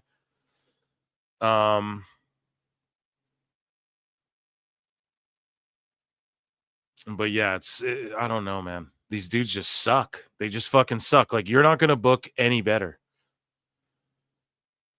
So we have JD and your boy Joey Janela going at it. So JD posted this yesterday, and he goes, this month has been mentally very difficult, guys. One of the worst mental health months maybe ever. And right now, I'm not really doing too well. I don't know how I pulled out a 2-hour stream out of me tonight. Those who are in my corner, thank you. Everyone else, I'm sorry you feel the way you do about me. Oh! And fucking Joey Janela responds with the Charmin. Now listen. Now I know everybody wants to pick sides, right? He posted the Charmin thing, so Joey did hit him with this. Like, that's pretty funny, right? To come back like, oh, too bad with the Charmin thing. Because JD posted that and we all laughed at that when Monet was being soft, right? So then Janela hits him with that. You had to know it was coming. So is what it is. Yeah, here's Cage Match Sickos rating WWE a 9.2 for Roadblock. And then Sicko's like, who let Fed people in here? So yeah, we're not even going to laugh at that. We're going to continue with JD versus Joe. So JD's like, literally 2 of the biggest pieces of shit in his entire place. All because of a decision made by someone else that ruined an entire weekend. I am being wrongfully blamed for. And MLJ, who's fucking so cringe. Oh, dude. Yeah. I'm sorry, ML. I don't even know how to say your name. Email. You're fucking cringe. I sincerely hope that whatever he's going through gets worse. Whoa. Joey's like, no, because he's a disrespectful, hateful fucking loser. So there you go, man. They fucking hate JD. You know, Joey, to me, I go, okay, with Joey and JD, the gloves are off between those two. Like, they just want to fight each other. They just need to get it over with already. But then, yeah, this dude, like, oh, fuck you, man. He's just trying, you know what he's trying to do, though, that ML guy? I guarantee he's trying to work his way because he does commentary. And I think he's trying to work his way into that HOG spot. If I had to guess, man. Hey, should I X-Files myself? Let's fucking do it. I'll do it. Here we go. So we're almost done this here. Janela's like, Jim Cornette paid his dues from an account that no longer exists 4 hours ago. Fucking sickos. Jim Cornette paid his dues. Hall of Fame worthy on-screen character. One of the greatest wrestling minds of all time and walking wrestling encyclopedia. He's earned the right to say whatever the fuck he wants and collect money, no matter how dated some of his takes are. And I've attacked Cornette worse than anyone on here. I'll give that a like because he's right about that. But Joey responds to JD and he goes, well, look, we go here. We got to scroll down. It's like Inception. Right? So after JD's like, literally the 2 biggest pieces of shit, Janela's like, stop playing victim, pussy. You make money by tearing others down while never paying a single due in the wrestling business. Being a professional wrestler is mentally taxing and difficult, especially on American television. I think being JD from NY is easy. Let's compare a hardworking Japanese woman wrestler's name to something that sounds like an exotic cocktail, and you collect on go because your trash, half brain dead fans will send whatever money they made at Subway that week. Play victim somewhere else. Fuck you. Damn, so he went hard on him, man. So he's also triggered by that joke about the cocktail or whatever. And so then he's trashing his fans. So then that's where you get the tribal warfare. Because you made it about the fans who might also could be fans of you. Well, fuck them. I don't want their money. terrible business practice. You know, that's all I'll say. Let's compare hardworking. Yeah, physically, yeah, for sure. You know, wrestlers are outworking everybody, right? But that doesn't doesn't mean the guy who's like in charge of the bank isn't fucking not doing anything, right? Or the guy in charge of like fucking whatever. Name any job where you're not taking bumps, right? You're a nurse. It's not like you're fucking not doing anything either. That isn't hard work. Anyways, so JD goes, because you're so he quotes him, and then JD goes, I smell jealousy. Joey Janela needs a handout, guys. He admits someone much more talented than he is, who doesn't have to light themselves on fucking fire. Gabagoo is making more money doing than he is in his own field. Oh, and then Janela's like, I'll make more money WrestleMania weekend than you make in 6 months. Calm down, Mr. Depressed. I actually don't know about that. JD's posting crazy numbers. It's like it's actually ridiculous, dude. I don't know about that, man. And then JD goes, I'll have 10,000 viewers each night for WrestleMania and my streams. That's at least triple than what Spring Break is doing. Keep dreaming, you fucking hack. And then Janela's like, oh, wow, man. I guarantee 200 people wouldn't show up to see you in person. I bet if JD hosted an event, he could get 200 people to show up and see him, Joey. You know what I mean? He's got a lot of viewers, man. You got to understand, like, and that doesn't matter either, you know? Now who's got dated takes? Like, all right, it's the fucking internet. He gets 10,000 who shows up to see him on his show. So, and again, like you said about Cornette, I roast JD. I give EJ Dice Clay. Oh, right. So, just calling a spade here. He says, let's get the trailer numbers on how many people will be watching Spring Break this year too. Yeah, I mean, they do good fucking numbers for that. I know you're depressed, man. Stay away from the GW bridge, JD. Eesh, dark. I told you guys it wasn't gonna get dark. It's just dark. And then JD goes, LMA laughing my fucking ass off over here. Fucking retard has no idea how YouTube works. Oh yeah, he could draw 200. I believe. I really do believe that. And then he's like, I'll make more money WrestleMania weekend than you can make. Okay, so JD says I'll have 10,000. We read that. We read this. We went through them all. Oh, and yeah, JD responds and goes, if Trilla can do 228,000 viewers, I'd love to see it, Joey. Oh, yeah, I mean, I'd love to see it too. I don't think they're doing too well, Triller. Those Triller folk. Those folk at Triller. And get the Triller. Triller. So JD from NY says, LMAO fucking, we read that. And then Janela responds and goes, no lie, this dude just wrote this on a burner, deleted it from the burner, and made the wise decision to post it as his own. Ooh, shit. Is that true? Did he make that up, or is that true? Is that true? Can't be using burners, folks. I do have a second Twitter now. Okay. At Phil Marks Out. Go and follow that. But that's just like entertainment shit. It's for my other channel. Yeah, so that's crazy. Janela should have screen grabbed it, but at the time you don't think to do it. Because you see that, you're like, oh, it's blocked, whatever. I'm not even gonna respond. And then he posts the same thing. But he should say what the ad is, and then he'd say what the handle is. Say what the handle is, Joey. I ain't calling you a liar. Hey, I ain't calling you a liar. So. Ladies and gentlemen, that was the fucking sicko segment. A bit of a longer one, but not too terribly long, you know, kind of funny too, right? That was the sicko segment. We got flutes to play for Dave Meltzer. I fucking baked Meltzer personally myself, and he's got a lot of bullshit we got to get to, so yeah, I'm gonna check in with chat for a minute before we get to that. And I'm parched, right? So let's check in with Ray J's World.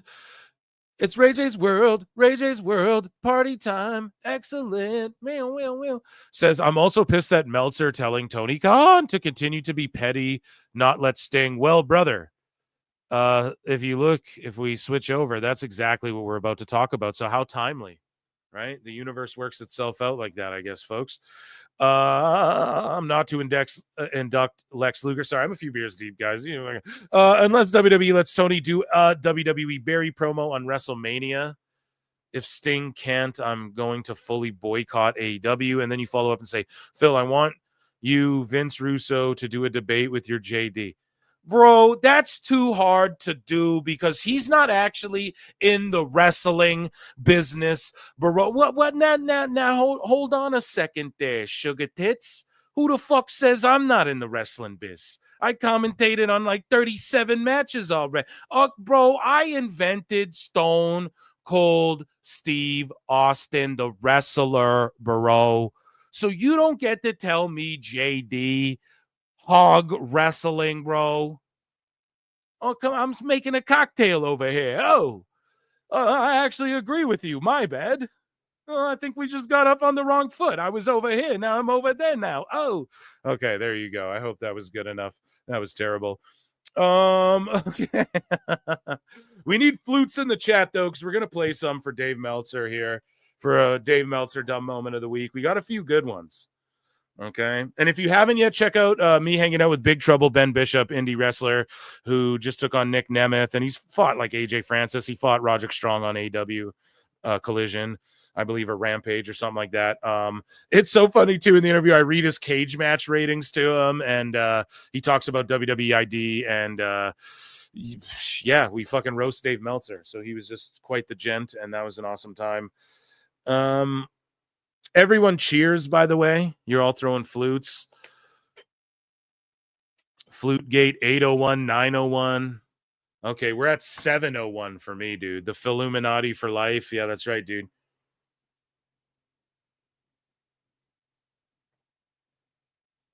It's 701. So you guys see why I started 2 hours early? Because when I do this shit, and then I'm going to go touch some grass after. You know what I'm saying? So usually I hang out late with you guys.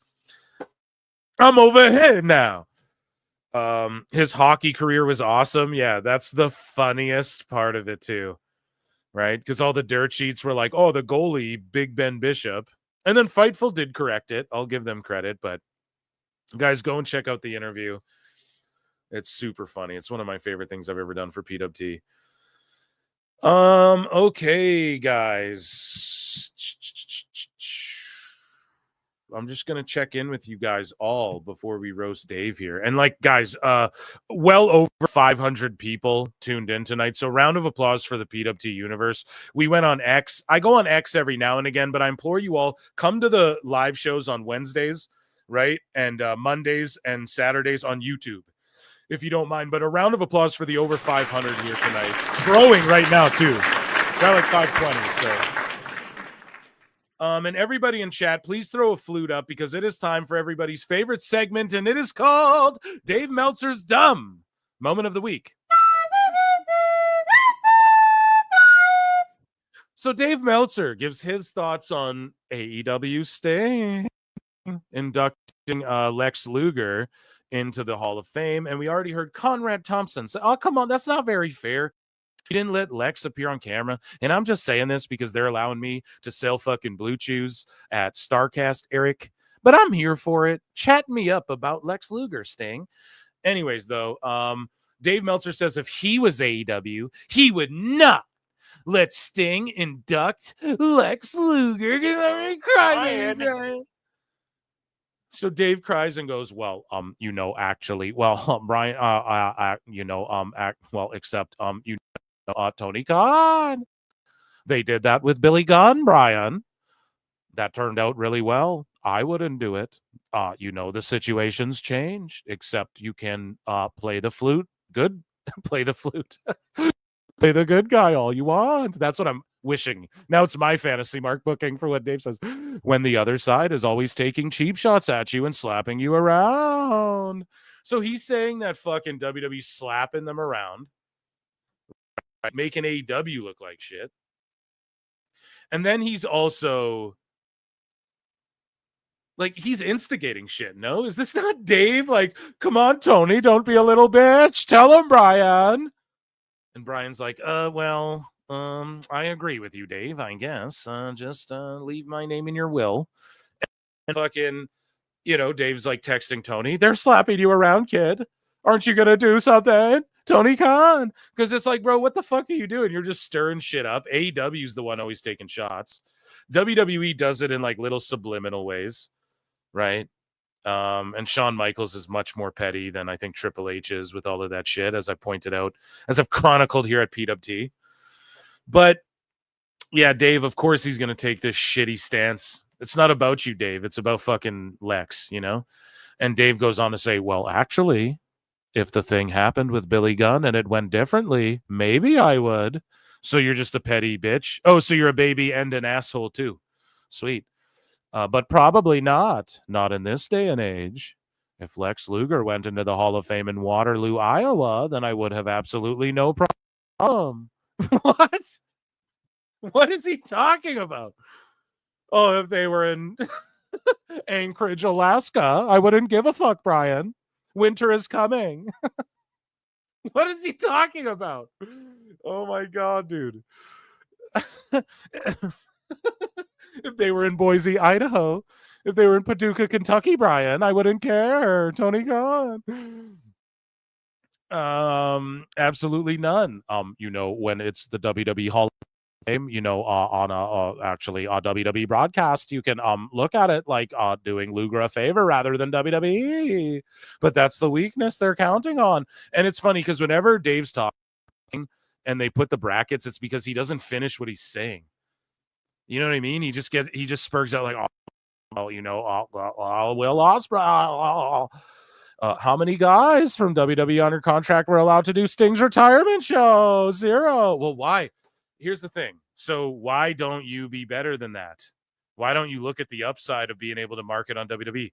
Why don't you counteroffer something better instead of crying like a baby back bitch? Why do you here's the thing too. So they wanted to show Luger in the crowd during Sting's retirement match on a pay-per-view, which could potentially drive pay-per-view buys. This is a free Hall of Fame show that's on streaming, right? Well, that could drive ad revenue. I mean, it'll draw views. Okay. So that's exactly the same thing AEW wanted to do. And again, you're like, well, if they did it over here, like you're not on the same level. Okay? Just accept that shit. And why would he care? Why would Dave care this much unless he just fucking hates Lex Luger and just drowns in Tony Khan's nut sweat and possibly owns 3% of the company, right? It's like, anyways, he goes, so why should you reciprocate? Like if Lex Luger wasn't allowed to do Sting show, that's my argument, Brian. I do not see any reason why Tony Khan should be cooperative other than if it's a business deal and they make a business deal and I study the business, Brian. If they want to go in there and make a business deal and say, and I study the business, we'll plug all in during our show. We'll plug all in during our show. What the fuck? Oh my God. You what? Holy shit. Plug all in. You fucking mark. Oh my God. Is this guy high, man? Oh, yeah. Holy shit. See, this is why I don't read it before. I look, I skim, and I go, yeah, for the show, and then I react live. Because fuck that, man. That's insane. Chat, can you believe that? Plug all in on a... What the fuck? Maybe I'd consider it at that point. It's only fair. Oh my God, Dave is fucking lost his mind, man. Let's scroll down. I fucking lost my spot. He lost the plot. I lost my spot. Yeah, Dave completely just, that's unhinged. So, breaking, Bill Chisholm, managing partner of Symphony Technology Group, has agreed to purchase the Boston Celtics from the Grusbeck family for a valuation of $6.1 billion. Sources tell ESPN this now is the largest sale for a sports franchise in North America. Meltzer said, says Dynamite Dave has convinced people on this app that AEW is worth in the same ballpark as the Boston Celtics. And he has, man. This is the damage The best guy is Tony Khan. Right? He's convinced all these idiots were saying 30%. Dave, well, we got it here in the bookmarks. He's like, it's 10% at best. You're the one who said 30%. We covered it on the last show, right? He's fixated on this 30% number. We covered it on the last show. NFL does like 30%. Well, if AEW could do 30%, about 30% of the audience thought MJF was babyface. He's always saying 30%, 30%, 30%. He's like losing it, man. He's got a glitch. Right? So we're chronicling it here at PWT. Stay locked in here Mondays, Wednesdays, Saturdays. You'll fucking see. This is episodic too, right? Right? That's why the show's so fucking over. You gotta watch it all. You gotta know everything we're talking about here. But anyways, yeah, he has people convinced it's the fucking same as like NBA franchises. It's just not. We are going to listen to expert analysis of one of the grossest spots ever.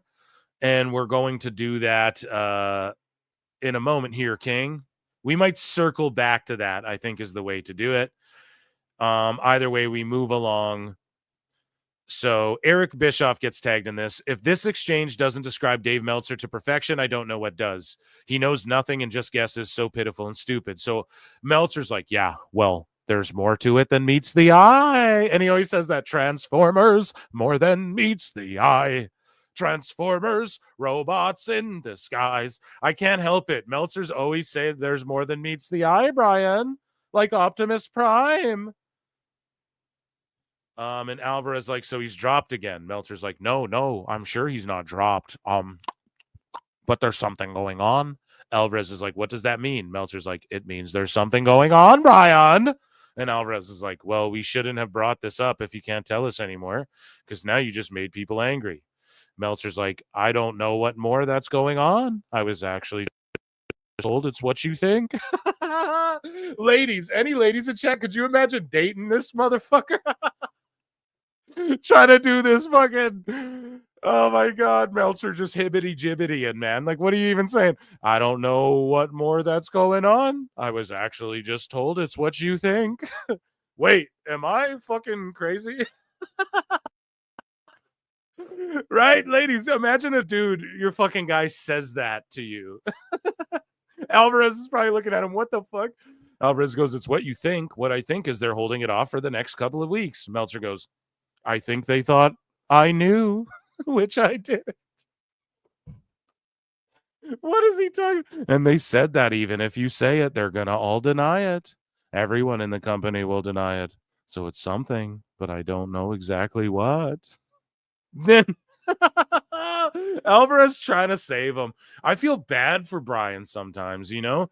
He doesn't get the full like pass from me all the time because he's a dipshit sometimes, but he definitely like he's trying. He's getting fed up with it. Trying Brian. Okay, that's what we'll call. We called him Lion Brian. We'll call him Trying Brian. Of course, the goated fucking meme ever that I ever made. Right there. Beautiful. So neckbeards. So this is fake. Okay. This was AI generated. So they got community noted. This is a lie. The tweet doesn't exist on our Cultaholics X account and there's no date. So the problem, me and Meltzer said, what we're DMing about this. It's like, dude, Dave says so much dumb shit. Don't muddy it up with fake Dave. Okay. And if anybody out there in the PWT universe is responsible for this or does make fake Dave stuff, don't. Please. He does it all to himself. I could just go on his Twitter right now and something to make fun of. Right? Just don't do it. It's not worth it because it just muddies it up then. People will bite on this the same way Dave goes, oh, it could be 30%, Brian. I mean, that shit fucks it up for like, because his sickos then are like, what about 30%? Could be like 1 million. And they think 1 million people are watching. They think that like 600,000 people are watching on Max and all these stupid, or 30%, 30,000 or 300,000 or all this dumb shit. I've seen all these numbers thrown around until Dave has to go, at the most it's 10. He has to like admit it. And then he has to admit they're not a sport because the TNT sports were like, well, no, AEW is not a sport. So Dave's like, oh, he's like sweating bullets because if you're not in the top 10 of Max, again, we pulled up the chart. They have 1.2% of the whole streaming market share or whatever, however you want to word it. Someone smarter than me will word it correctly, but they like if you're not even number 10 of Max, like you're number 1 on Max, you're like you maybe make the top 10 on Netflix, like if you're lucky. Like wise, the type of views shit puts up, you know? So it's just all this whole argument and everything crumbled apart. And it's not to point and laugh, haha, AEW. It's just, Dave, you got to stop. You got to stop. You're giving these people false hope, bro. This shit is TNA, right? Anyways, though, Meltzer weighs in. This is fake. So he just says, it doesn't make any sense. Literally none of these men. I never like screen grab. Usually I'll fucking rip it from someone else and give my own thoughts. But I just quote tweeted this and I was like, this can't be fucking true. Because the first time I read it, I didn't realize it was fake. And then when I read it again, I was like, yeah, absolutely bleak. He would never use the words absolutely bleak. And it would never be scoffs. Cultaholic would never write scoffs in there. They'd be like, or like brackets to like help him explain what Dave's senile dumbass isn't explaining correctly, you know? So, yeah, I don't know. It doesn't matter. Dave says enough dumb shit. Don't AI dumb Dave shit. We don't need anyone to do that. So Dave Meltzer talks about Hikuleo, and he says, we keep getting asked about Hikuleo. He is under contract and has been training in Orlando. The decision has simply been made not to use him in NXT at this time.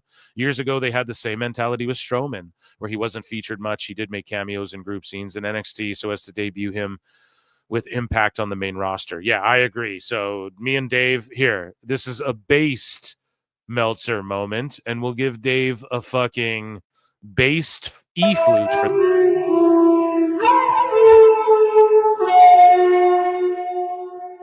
so yeah, based Meltzer, because that is what it is, and that's what the fuck I've been saying forever too. Like same with Lance and Hawaii. You don't see him. Everyone's like doubting him and shit. I see people posting like his videos being like, everyone don't doubt him and shit. It's just they're getting those two guys ready to be right on the main roster immediately. If I had to guess, Solo's gonna have 2 new guys and Jacob's going to break off with 2 guys, or Hikuleo joins the Tongans and Jacob. And then I've spit this up a billion times on this show. You guys are tired of hearing me say it. Again, if you listen episodically, but Hikuleo, can't wait till he shows up. He's going to show up and he's going to be real jacked, and he's already like 6'9" or whatever. So he's going to rule. Here's Bischoff. Shout him out. Acknowledging PWT. So Meltzer said what responds to the Meltzer-Bryan exchange that we just had, and Meltzer said what pulls the receipts, man. He has fucking receipts, and he goes, the transcript below sounds like a parody conversation of Meltzer discussing the Cody Cena Rock angle, but sadly that's a real quote and perfect example of Dave's fill-in-the-blanks reporting style. Alvarez wanted none of this vague, it's what you think story.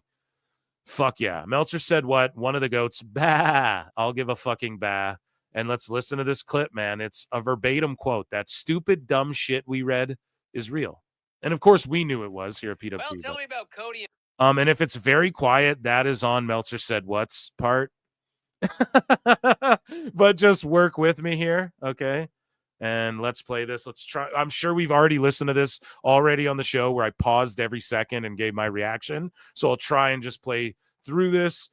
And we already read it and we reacted to how dumb it is. So I'll try and just play through it. But sometimes when you hear the cadences and the inflections in one's voice, it makes it even stupider, or maybe you can give someone some benefit of the doubt. With Dave, typically you're like, oh God, he's even more pompous than I imagined. So let's try and get through this without pausing, and turn your volumes up in case it's a little low. Well, tell me about Cody and John Cena in their promo. You know who they didn't mention hardly at all? I don't think they even mentioned him at all. Who's that? Dwayne. Well, yeah, I mean, we talked about that on Monday. They got 6 weeks. Yeah, well, there's more to it than meets the eye, apparently. So he's dropped again? No. Oh, I'm sure he's not dropped. But there's something going on. Well, what does that mean? Means there's something going on. We shouldn't have So brought what this does up. that You mean? can't tell us anymore, because now you just made people angry. Yeah, I don't know see? what is going on. You made me angry, Dave. No, I'm just kidding. I'm raging. No, dude, but for real, you piss off your fucking socially and emotionally stunted fucking listeners, you know? I was actually just told it's what you think. And I don't even know. I asked. I said, like, It's what you think. What I think is they're holding it off for the next couple of weeks. it's not. They said that, well, the other sentence when they said it's what you think is when you figure, I think they thought that I knew, which I didn't. And they said that even if you say it, they're going to all deny it. Everyone in the company will deny it. So it's something, but I don't know exactly what. So there you go. All right. Yeah. Well, we can talk about soon is the New Japan Cup. So Yes. I guess, it's.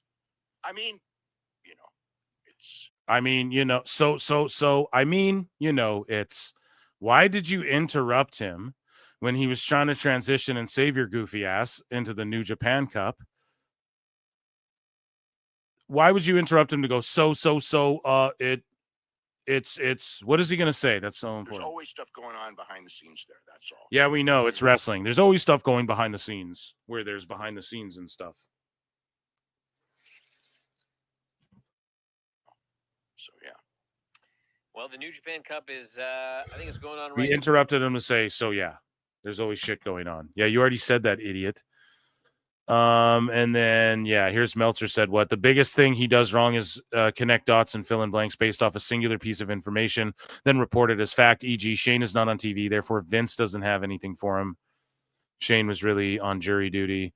And then, it's just, Meltzer said what points out those fill in the blanks. We DM lots. That's like the main guy that I fucking ever DM with. Like, and it's always randomly. It's not all the time, but it'll be like a bunch in one go. Let's check in with chat here. Ray J's World says Dave wants WWE to allow Tony Khan to do what he did during the TNA partnership and bury WWE during WWE programming. Well, he took TNA's programming to bury WWE and TNA. You know what I'm saying? Like, he went on TNA TV to bury WWE and TNA on TNA TV. Now they're in a partnership, and now they're looking stupid as fuck. And that's what happens, man. All this shit comes around as bit Tony in the ass, pointing the key demo, shitting on Undertaker, Cena. Now look at all this, man. And people want to pretend like WWE's not slowly trending upwards again while AEW's been trending downwards, like 100,000 people every year. It's just the facts. Cash Monet's been a member for 3 months. Let's fucking go. 99 cents, you guys. Studies show 30% is the most common answer given when someone is asked about something they know nothing about. Yeah.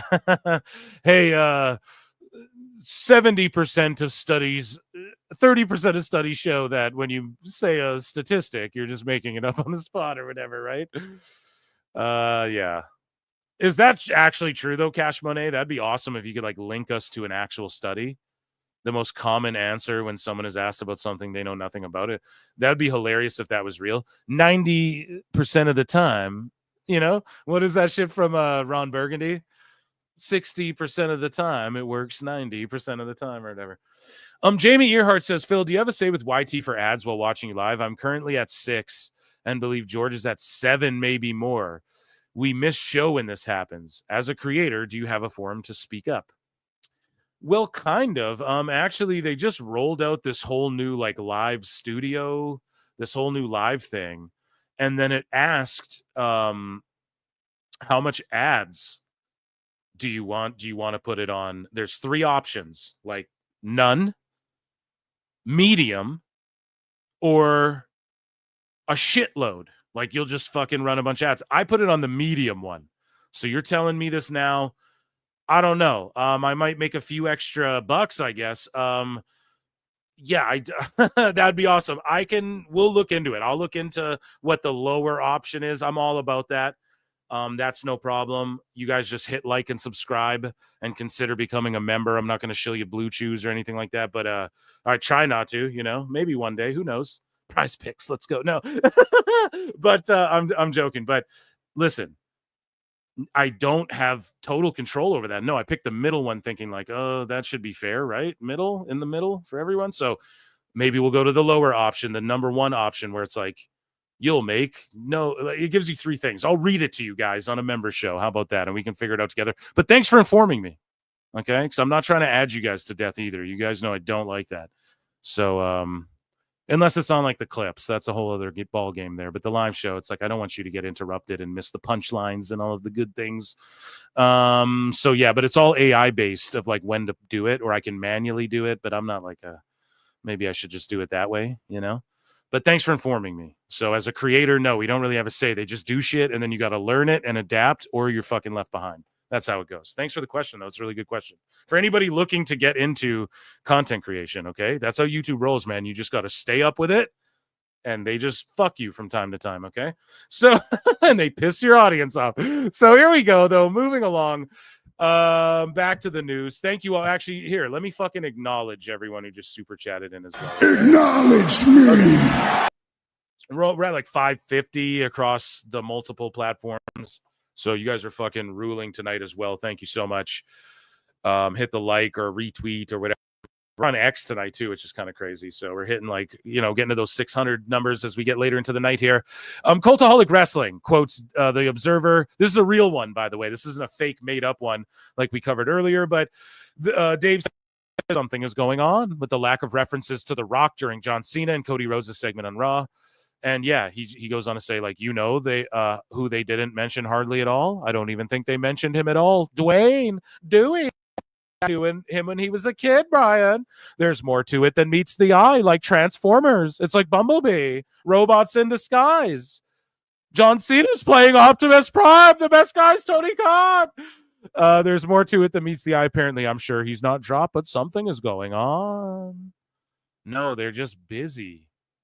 What the fuck? Dave is losing it, man, at this point. Okay? Cultaholic's like, this is fake. We never tweeted this chop. It's like, yeah, we know. So Dave Meltzer says that the original plan was for Goldberg's last match to be against Gunther, likely after Gunther drops the title. I mean, that's easy to say. The original plan was after Goldberg did an interview saying, oh, yeah, the plan was this, but we fucking whatever. And then now Dave just says this after Goldberg does an interview, like he thinks we all didn't see it. Jon Moxley versus Cope in a street fight got 3.75 stars. And again, Meltzer stars don't matter. He thinks they're the objective truth, but I laugh at this shit because that means it's like a well above average match is what that realistically should mean. And it's like, it really wasn't, dude. What part? When all of the White Clan, Combat Clan guys ran in and were clotheslining Edge in the corner while the fucking medics figured out how to pull the nails out of Moxley's back. Like, what part of it makes it a 3 point? That loses 3 stars for me, like automatically. According to Dave, it's likely 10% of TV number at best. So after this whole 30% thing, and we have a laugh here and we say, oh, 3% he owns of AEW, and he's freaking out. He has to respond to this guy and go, that would be insanely stupid. NBA is on Max and TNT, and where do you think most viewers watch? We get streaming numbers for the biggest sports events. At best, you're talking 10% of TV. He was literally the one on his show. You don't believe me? Go back, because we covered it on the show. Chat knows, unless I'm going insane and imagining shit. Okay? Dave was the one going, well, I mean, typically, sports will do 10 to 30%. If AEW does 30, if they do 40, if they do 50, great. Well, we polled an about 30% increase from our polls when he polled his own audience. We covered it all here, Dave. You can't lie like this anymore. You can't just flip-flop around. You're done. You're cooked. So, yeah. It's only 10% now. Okay, so they're not doing, like, you're just lying about the fucking all this stuff the whole time. So Dave Meltzer, and I had to cook him for this one, okay? So this guy, Michael Norton, says, the grifters don't believe people watch on Max, though. It's truthfully hurting people's feelings. AEW is doing good. Shit's weird. No, man, it's hurting y'all's feeling. Listen, these are the same people who talk about the Raw on Netflix fell off. No, it's hurting your feelings that they're not doing good on Max because you're coping. This is cope. I'm just calling it like it is. Show me the Max numbers. Oh, you can't? Then shut the fuck up. Hey, Dave. Hey, Michael Norton. You got the max numbers? Oh, you don't? Shut up, bitch. Shut the fuck up then. Right? So Dave goes, they know they're grifters. Dave calling people grifters. The old time wrestling people. Dave's the same guy who brags that I've been doing this for 50 years. The old wrestling people. You mean you? Oh, you mean you? Who treat their audience as if they were stupid because they come from the con man years and it's what they know and believe. So this isn't carny wrestling. Everything's a shoot now. So AEW's a shoot. Dave, like, what are you talking about? This is still the carny con man years of wrestling. A and B, you're projecting. So you treat your audience like you're stupid by gaslighting them with shit like this. This is why you got to charge more for your fucking paper. This is why you got to block everyone in the universe. This is why you fear flutes. It's crazy, man. I feel bad for this guy. Whose grandpa's this, you know? He goes many years, and it's what they know. Believe it. Pass them by. Dave, 2011 New Japan doesn't work. It's passed you by.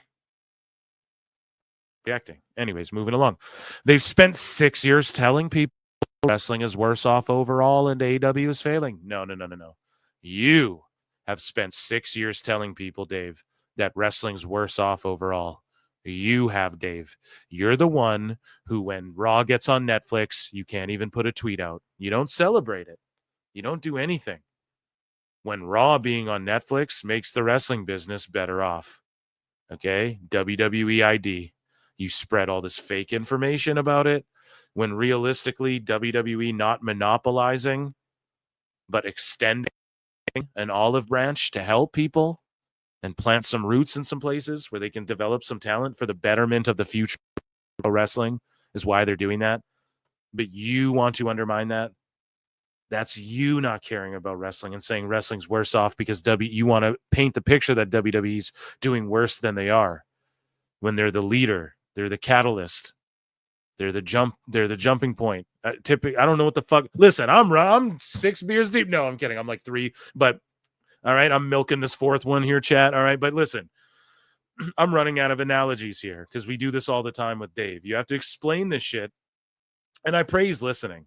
One day, someone clip it, get it by TK Mark. You're on the case. Do. But Dave says WWE is super, when in reality, WWE is super popular and AEW is the most financially successful number 2 group in history. No one's even really denied that, though. But in what? As far as the TV deal, or we can break it down. Merch sales? What? TV ratings? What? Tickets drawn? What? I'm sure we could stack that up and AEW win some, WCW win some. You're just focused on hating on WCW and going, WWE is super popular. So, like, not that it's good. It's just super popular. Well, WWE's on fire right now. They're hitting on all cylinders. I know a lot of people like to nitpick, but that's fickle fans, right? I know Phil Marks is going to complain about too many spam finishers in the Punk Seth Rollins match. But that's okay because we're all being objective here. No, you can't do that. Dusty Dave's got to be like, oh, it's just really popular. I mean, there's no reason why things get popular. It's not like popular shit is the shit. You know what I mean? And you might just be dated on some shit, right? It's like Husey comes on. He's like, Travis Scott, I fucking hate his shit. I love Travis Scott music. So, you know, a fucking Irish dude, we're not going to listen to you know what I mean, Dave? You're a 50-year-old and think that CMLL draws the most casuals, and they do, but it's because it's tourism or whatever the fuck. Lucha Libre style is tourism, like, and shit like that. He's just so lost. He has no, and here's the thing. I don't think this is a new thing. And I think retrospectively, hindsight, we're going to look back and go, Dave actually did way more damage than we even think, because when you look at the Brian Last and Jim Cornette files, where Brian Last all these old emails and shit that he used to write Dave Meltzer used to write to like magazines and stuff. He was the same way. Like he really thought he fucking knew and he was the shit and criticizing other people who were doing it way longer than him. Like he really fucking is just this way. I don't think this is like, oh, he's losing his mind. He's old and senile. No, I think we give him credit because he documented pro wrestling since the fucking 80s or whatever. Now that there's the internet, we don't need him for that. And now just the truth of what he is being exposed. You can't be like, oh, well, he documented and gave the attendance and right, because that used to be what got him more over. Well, he documents everything. I mean, Jesus Christ. Now everyone does that. So like you don't need that anymore. So now just the other stuff comes to the surface. Am I wrong on that, chat? I think I'm right about that. I think he's always been this way. Anyways, Dave says, sure, there is plenty of valid criticism of both, but unless you tell your audience those key facts. No, you don't have to tell them anything, Dave. You don't have to tell people anything you don't want to. Shut the fuck up. At this point, you're a con of the highest order. Some who believe them get madder by the week when AEW doesn't die. Maybe, like if you think Bischoff is steaming, maybe, I mean, he just quit wrestling or whatever, but I don't think like Conan gives a fuck if AEW dies or not. I really don't think he cares, bro. Conan! I don't think Dutch Mantel or any content creators who get away with clowning AEW care if it die. You know, I think you're just mad that WWE's doing so good and you can't explain why what you thought wrestling's supposed to be isn't doing what WWE's doing. Glenn Gilberti just says liar because he takes that personally. That's a shot at him. So I respond and I tag him even though he's got. I just hit him with his own shit. I just go, Dave Meltzer's a grifter. He's been doing this for 50 years. As an old-time wrestling person who treats his audience and anyone who challenges them as if they were stupid because he's a con man who doesn't have sources, is out of touch, and doesn't study any business he's ever spoken about. Again, guys, I'm trying to go Dave, right? I've been trying for a while now, but he's got me blocked, but maybe he'll see that. So I'll be like, dude, hopefully, I don't know. But I'm just using his own shit. Like what he says about people, watch, it'll trigger him. He doesn't study the business, That's what he says about other people. He says this as well. Dave fears facts, flutes, and is afraid to learn. Nobody cares if AEW's number 1 or 2 or 3. That's gaslighting to divert from the fact he's been wrong about every single thing supported over the last 2 years especially, and he's spiraling out of control. I'm not an old podcaster from the Carney days, so the shit doesn't work on me. Dave's so old and out of touch. He doesn't realize that people who aren't old and out of touch Carney wrestlers have podcasts and can check his dumb ass for lying too. That's the disconnect. I got 2 words for you after those 400 words. Suck it. Moving along, okay?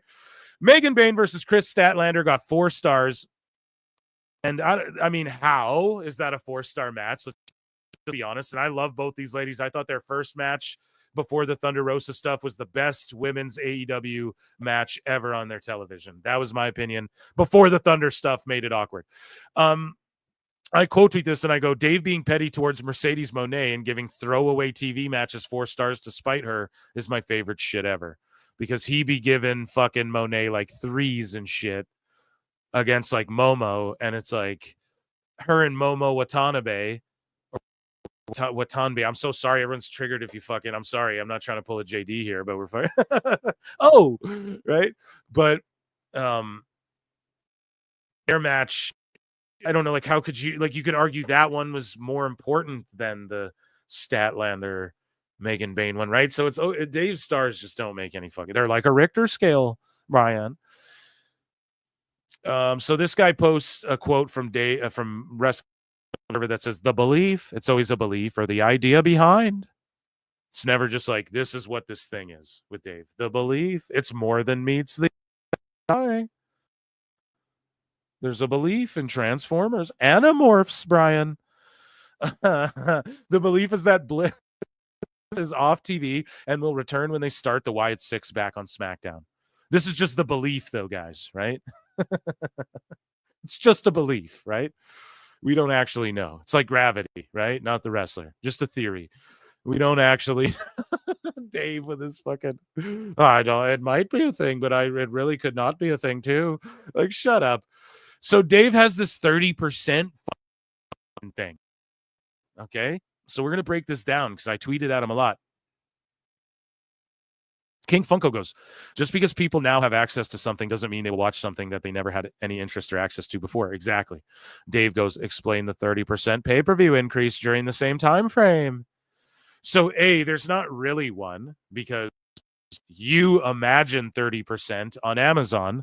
We covered that on the other show. He talked about how their big pay-per-view did 100,000, and then Brian's like, how much do you think they'll do on Amazon?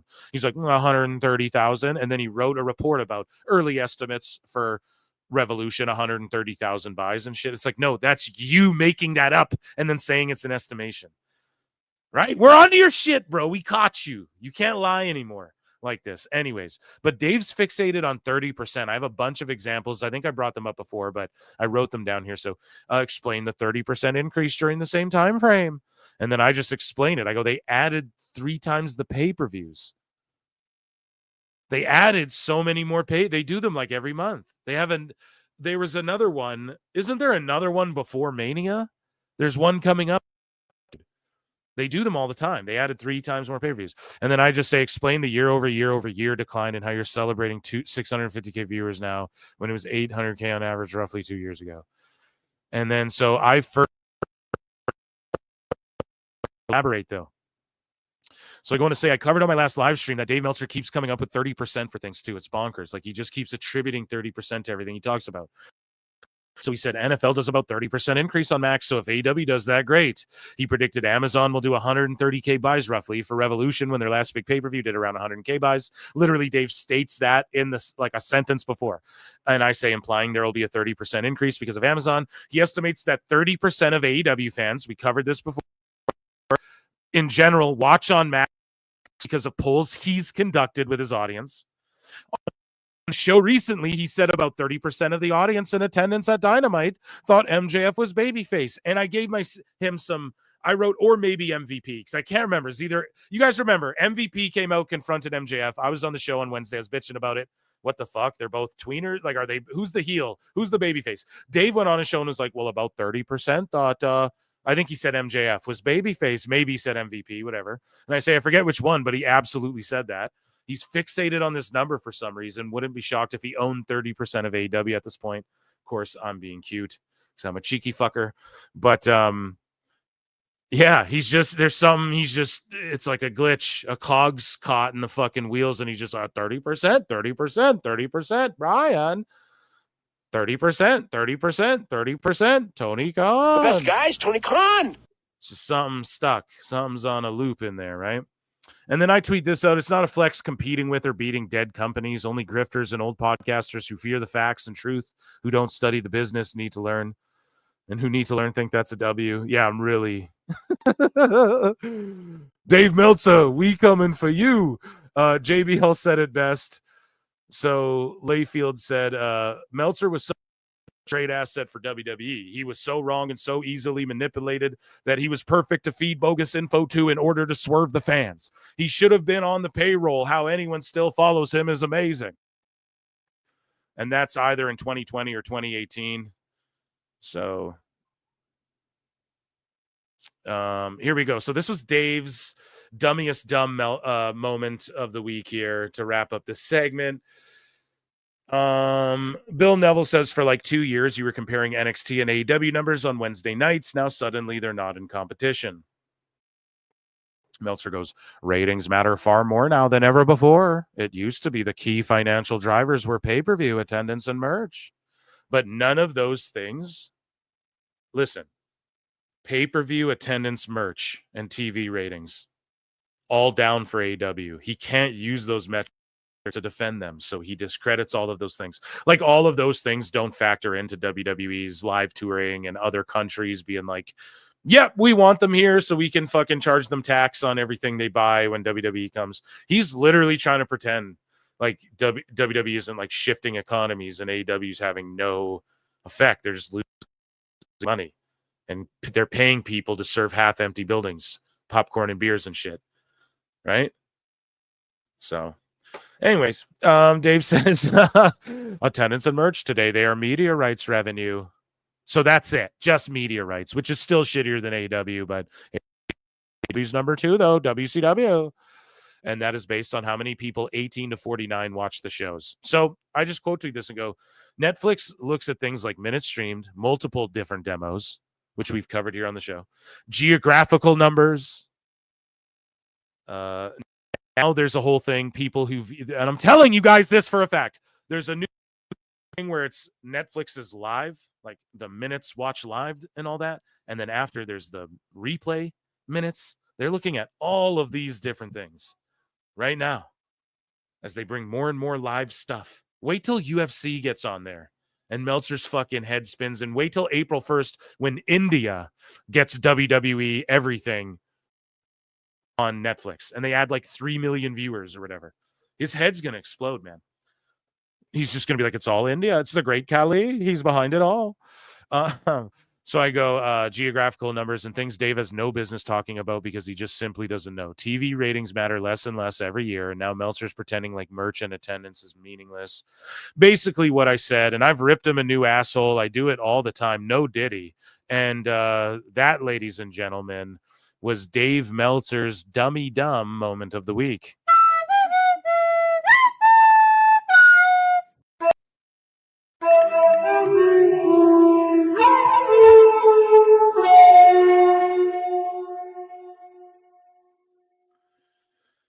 Savage Wrestling Podcast, who's been a member for 6 months, says, yeah, how you been, Phil? Good, man. How you been? Dummy. Yeah.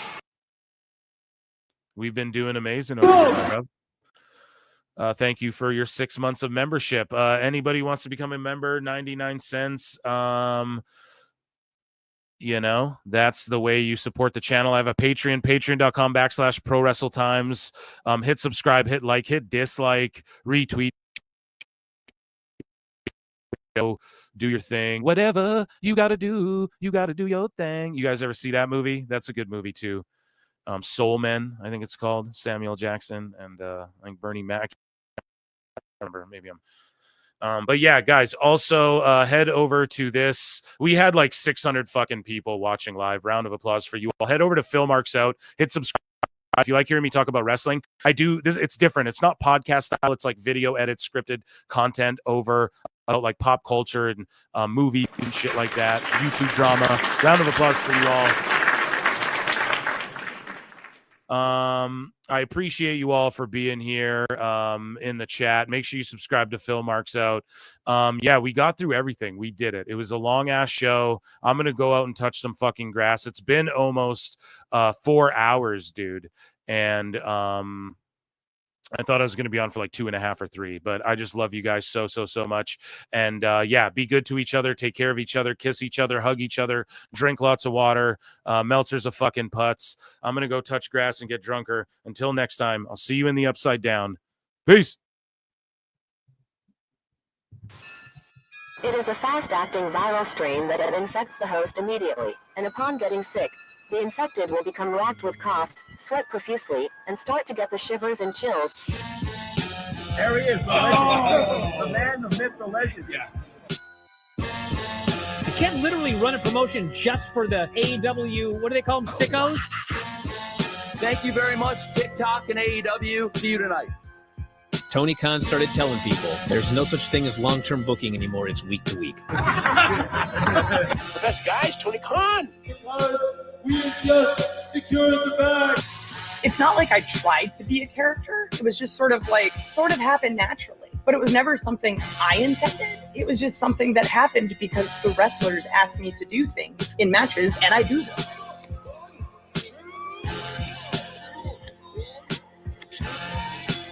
If you run a promotion just for the sickos, you're going to do 400,000 viewers eventually.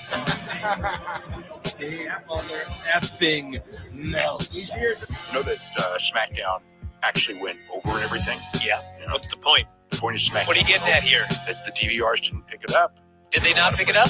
You know, mine didn't. Let's get into everybody's favorite moment, and it is called Dave Meltzer's Dumb Moment of the Week. What would you like to listen to in your ears? I'd like to hear the flute. Well, if you'd like to flaunt your flute, then we can find you a flautist. We just secured the bag. It doesn't help me. Okay, so complain, but I will complain. Put me out of my misery. And when I heard that, I was like, what? Thank you, fuck you, bye, boom.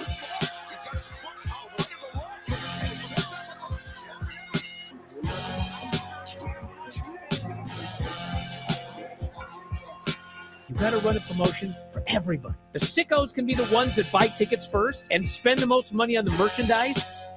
Because we have just secured the bag. But like, you got to promote for everybody. Then you'll have a lot of viewers. I think we proved a lot of so-called experts. We made them look like idiots. We're not going anywhere. Tony Khan's not going anywhere. You'll also be there on TNT. You'll be in 2 places at once. You'll be live like my favorite movie. Time God. It's so great, Pittsburgh. It's not like I tried to be a character. It sort of happened naturally. The best guy's Tony Khan. Keep themselves safe.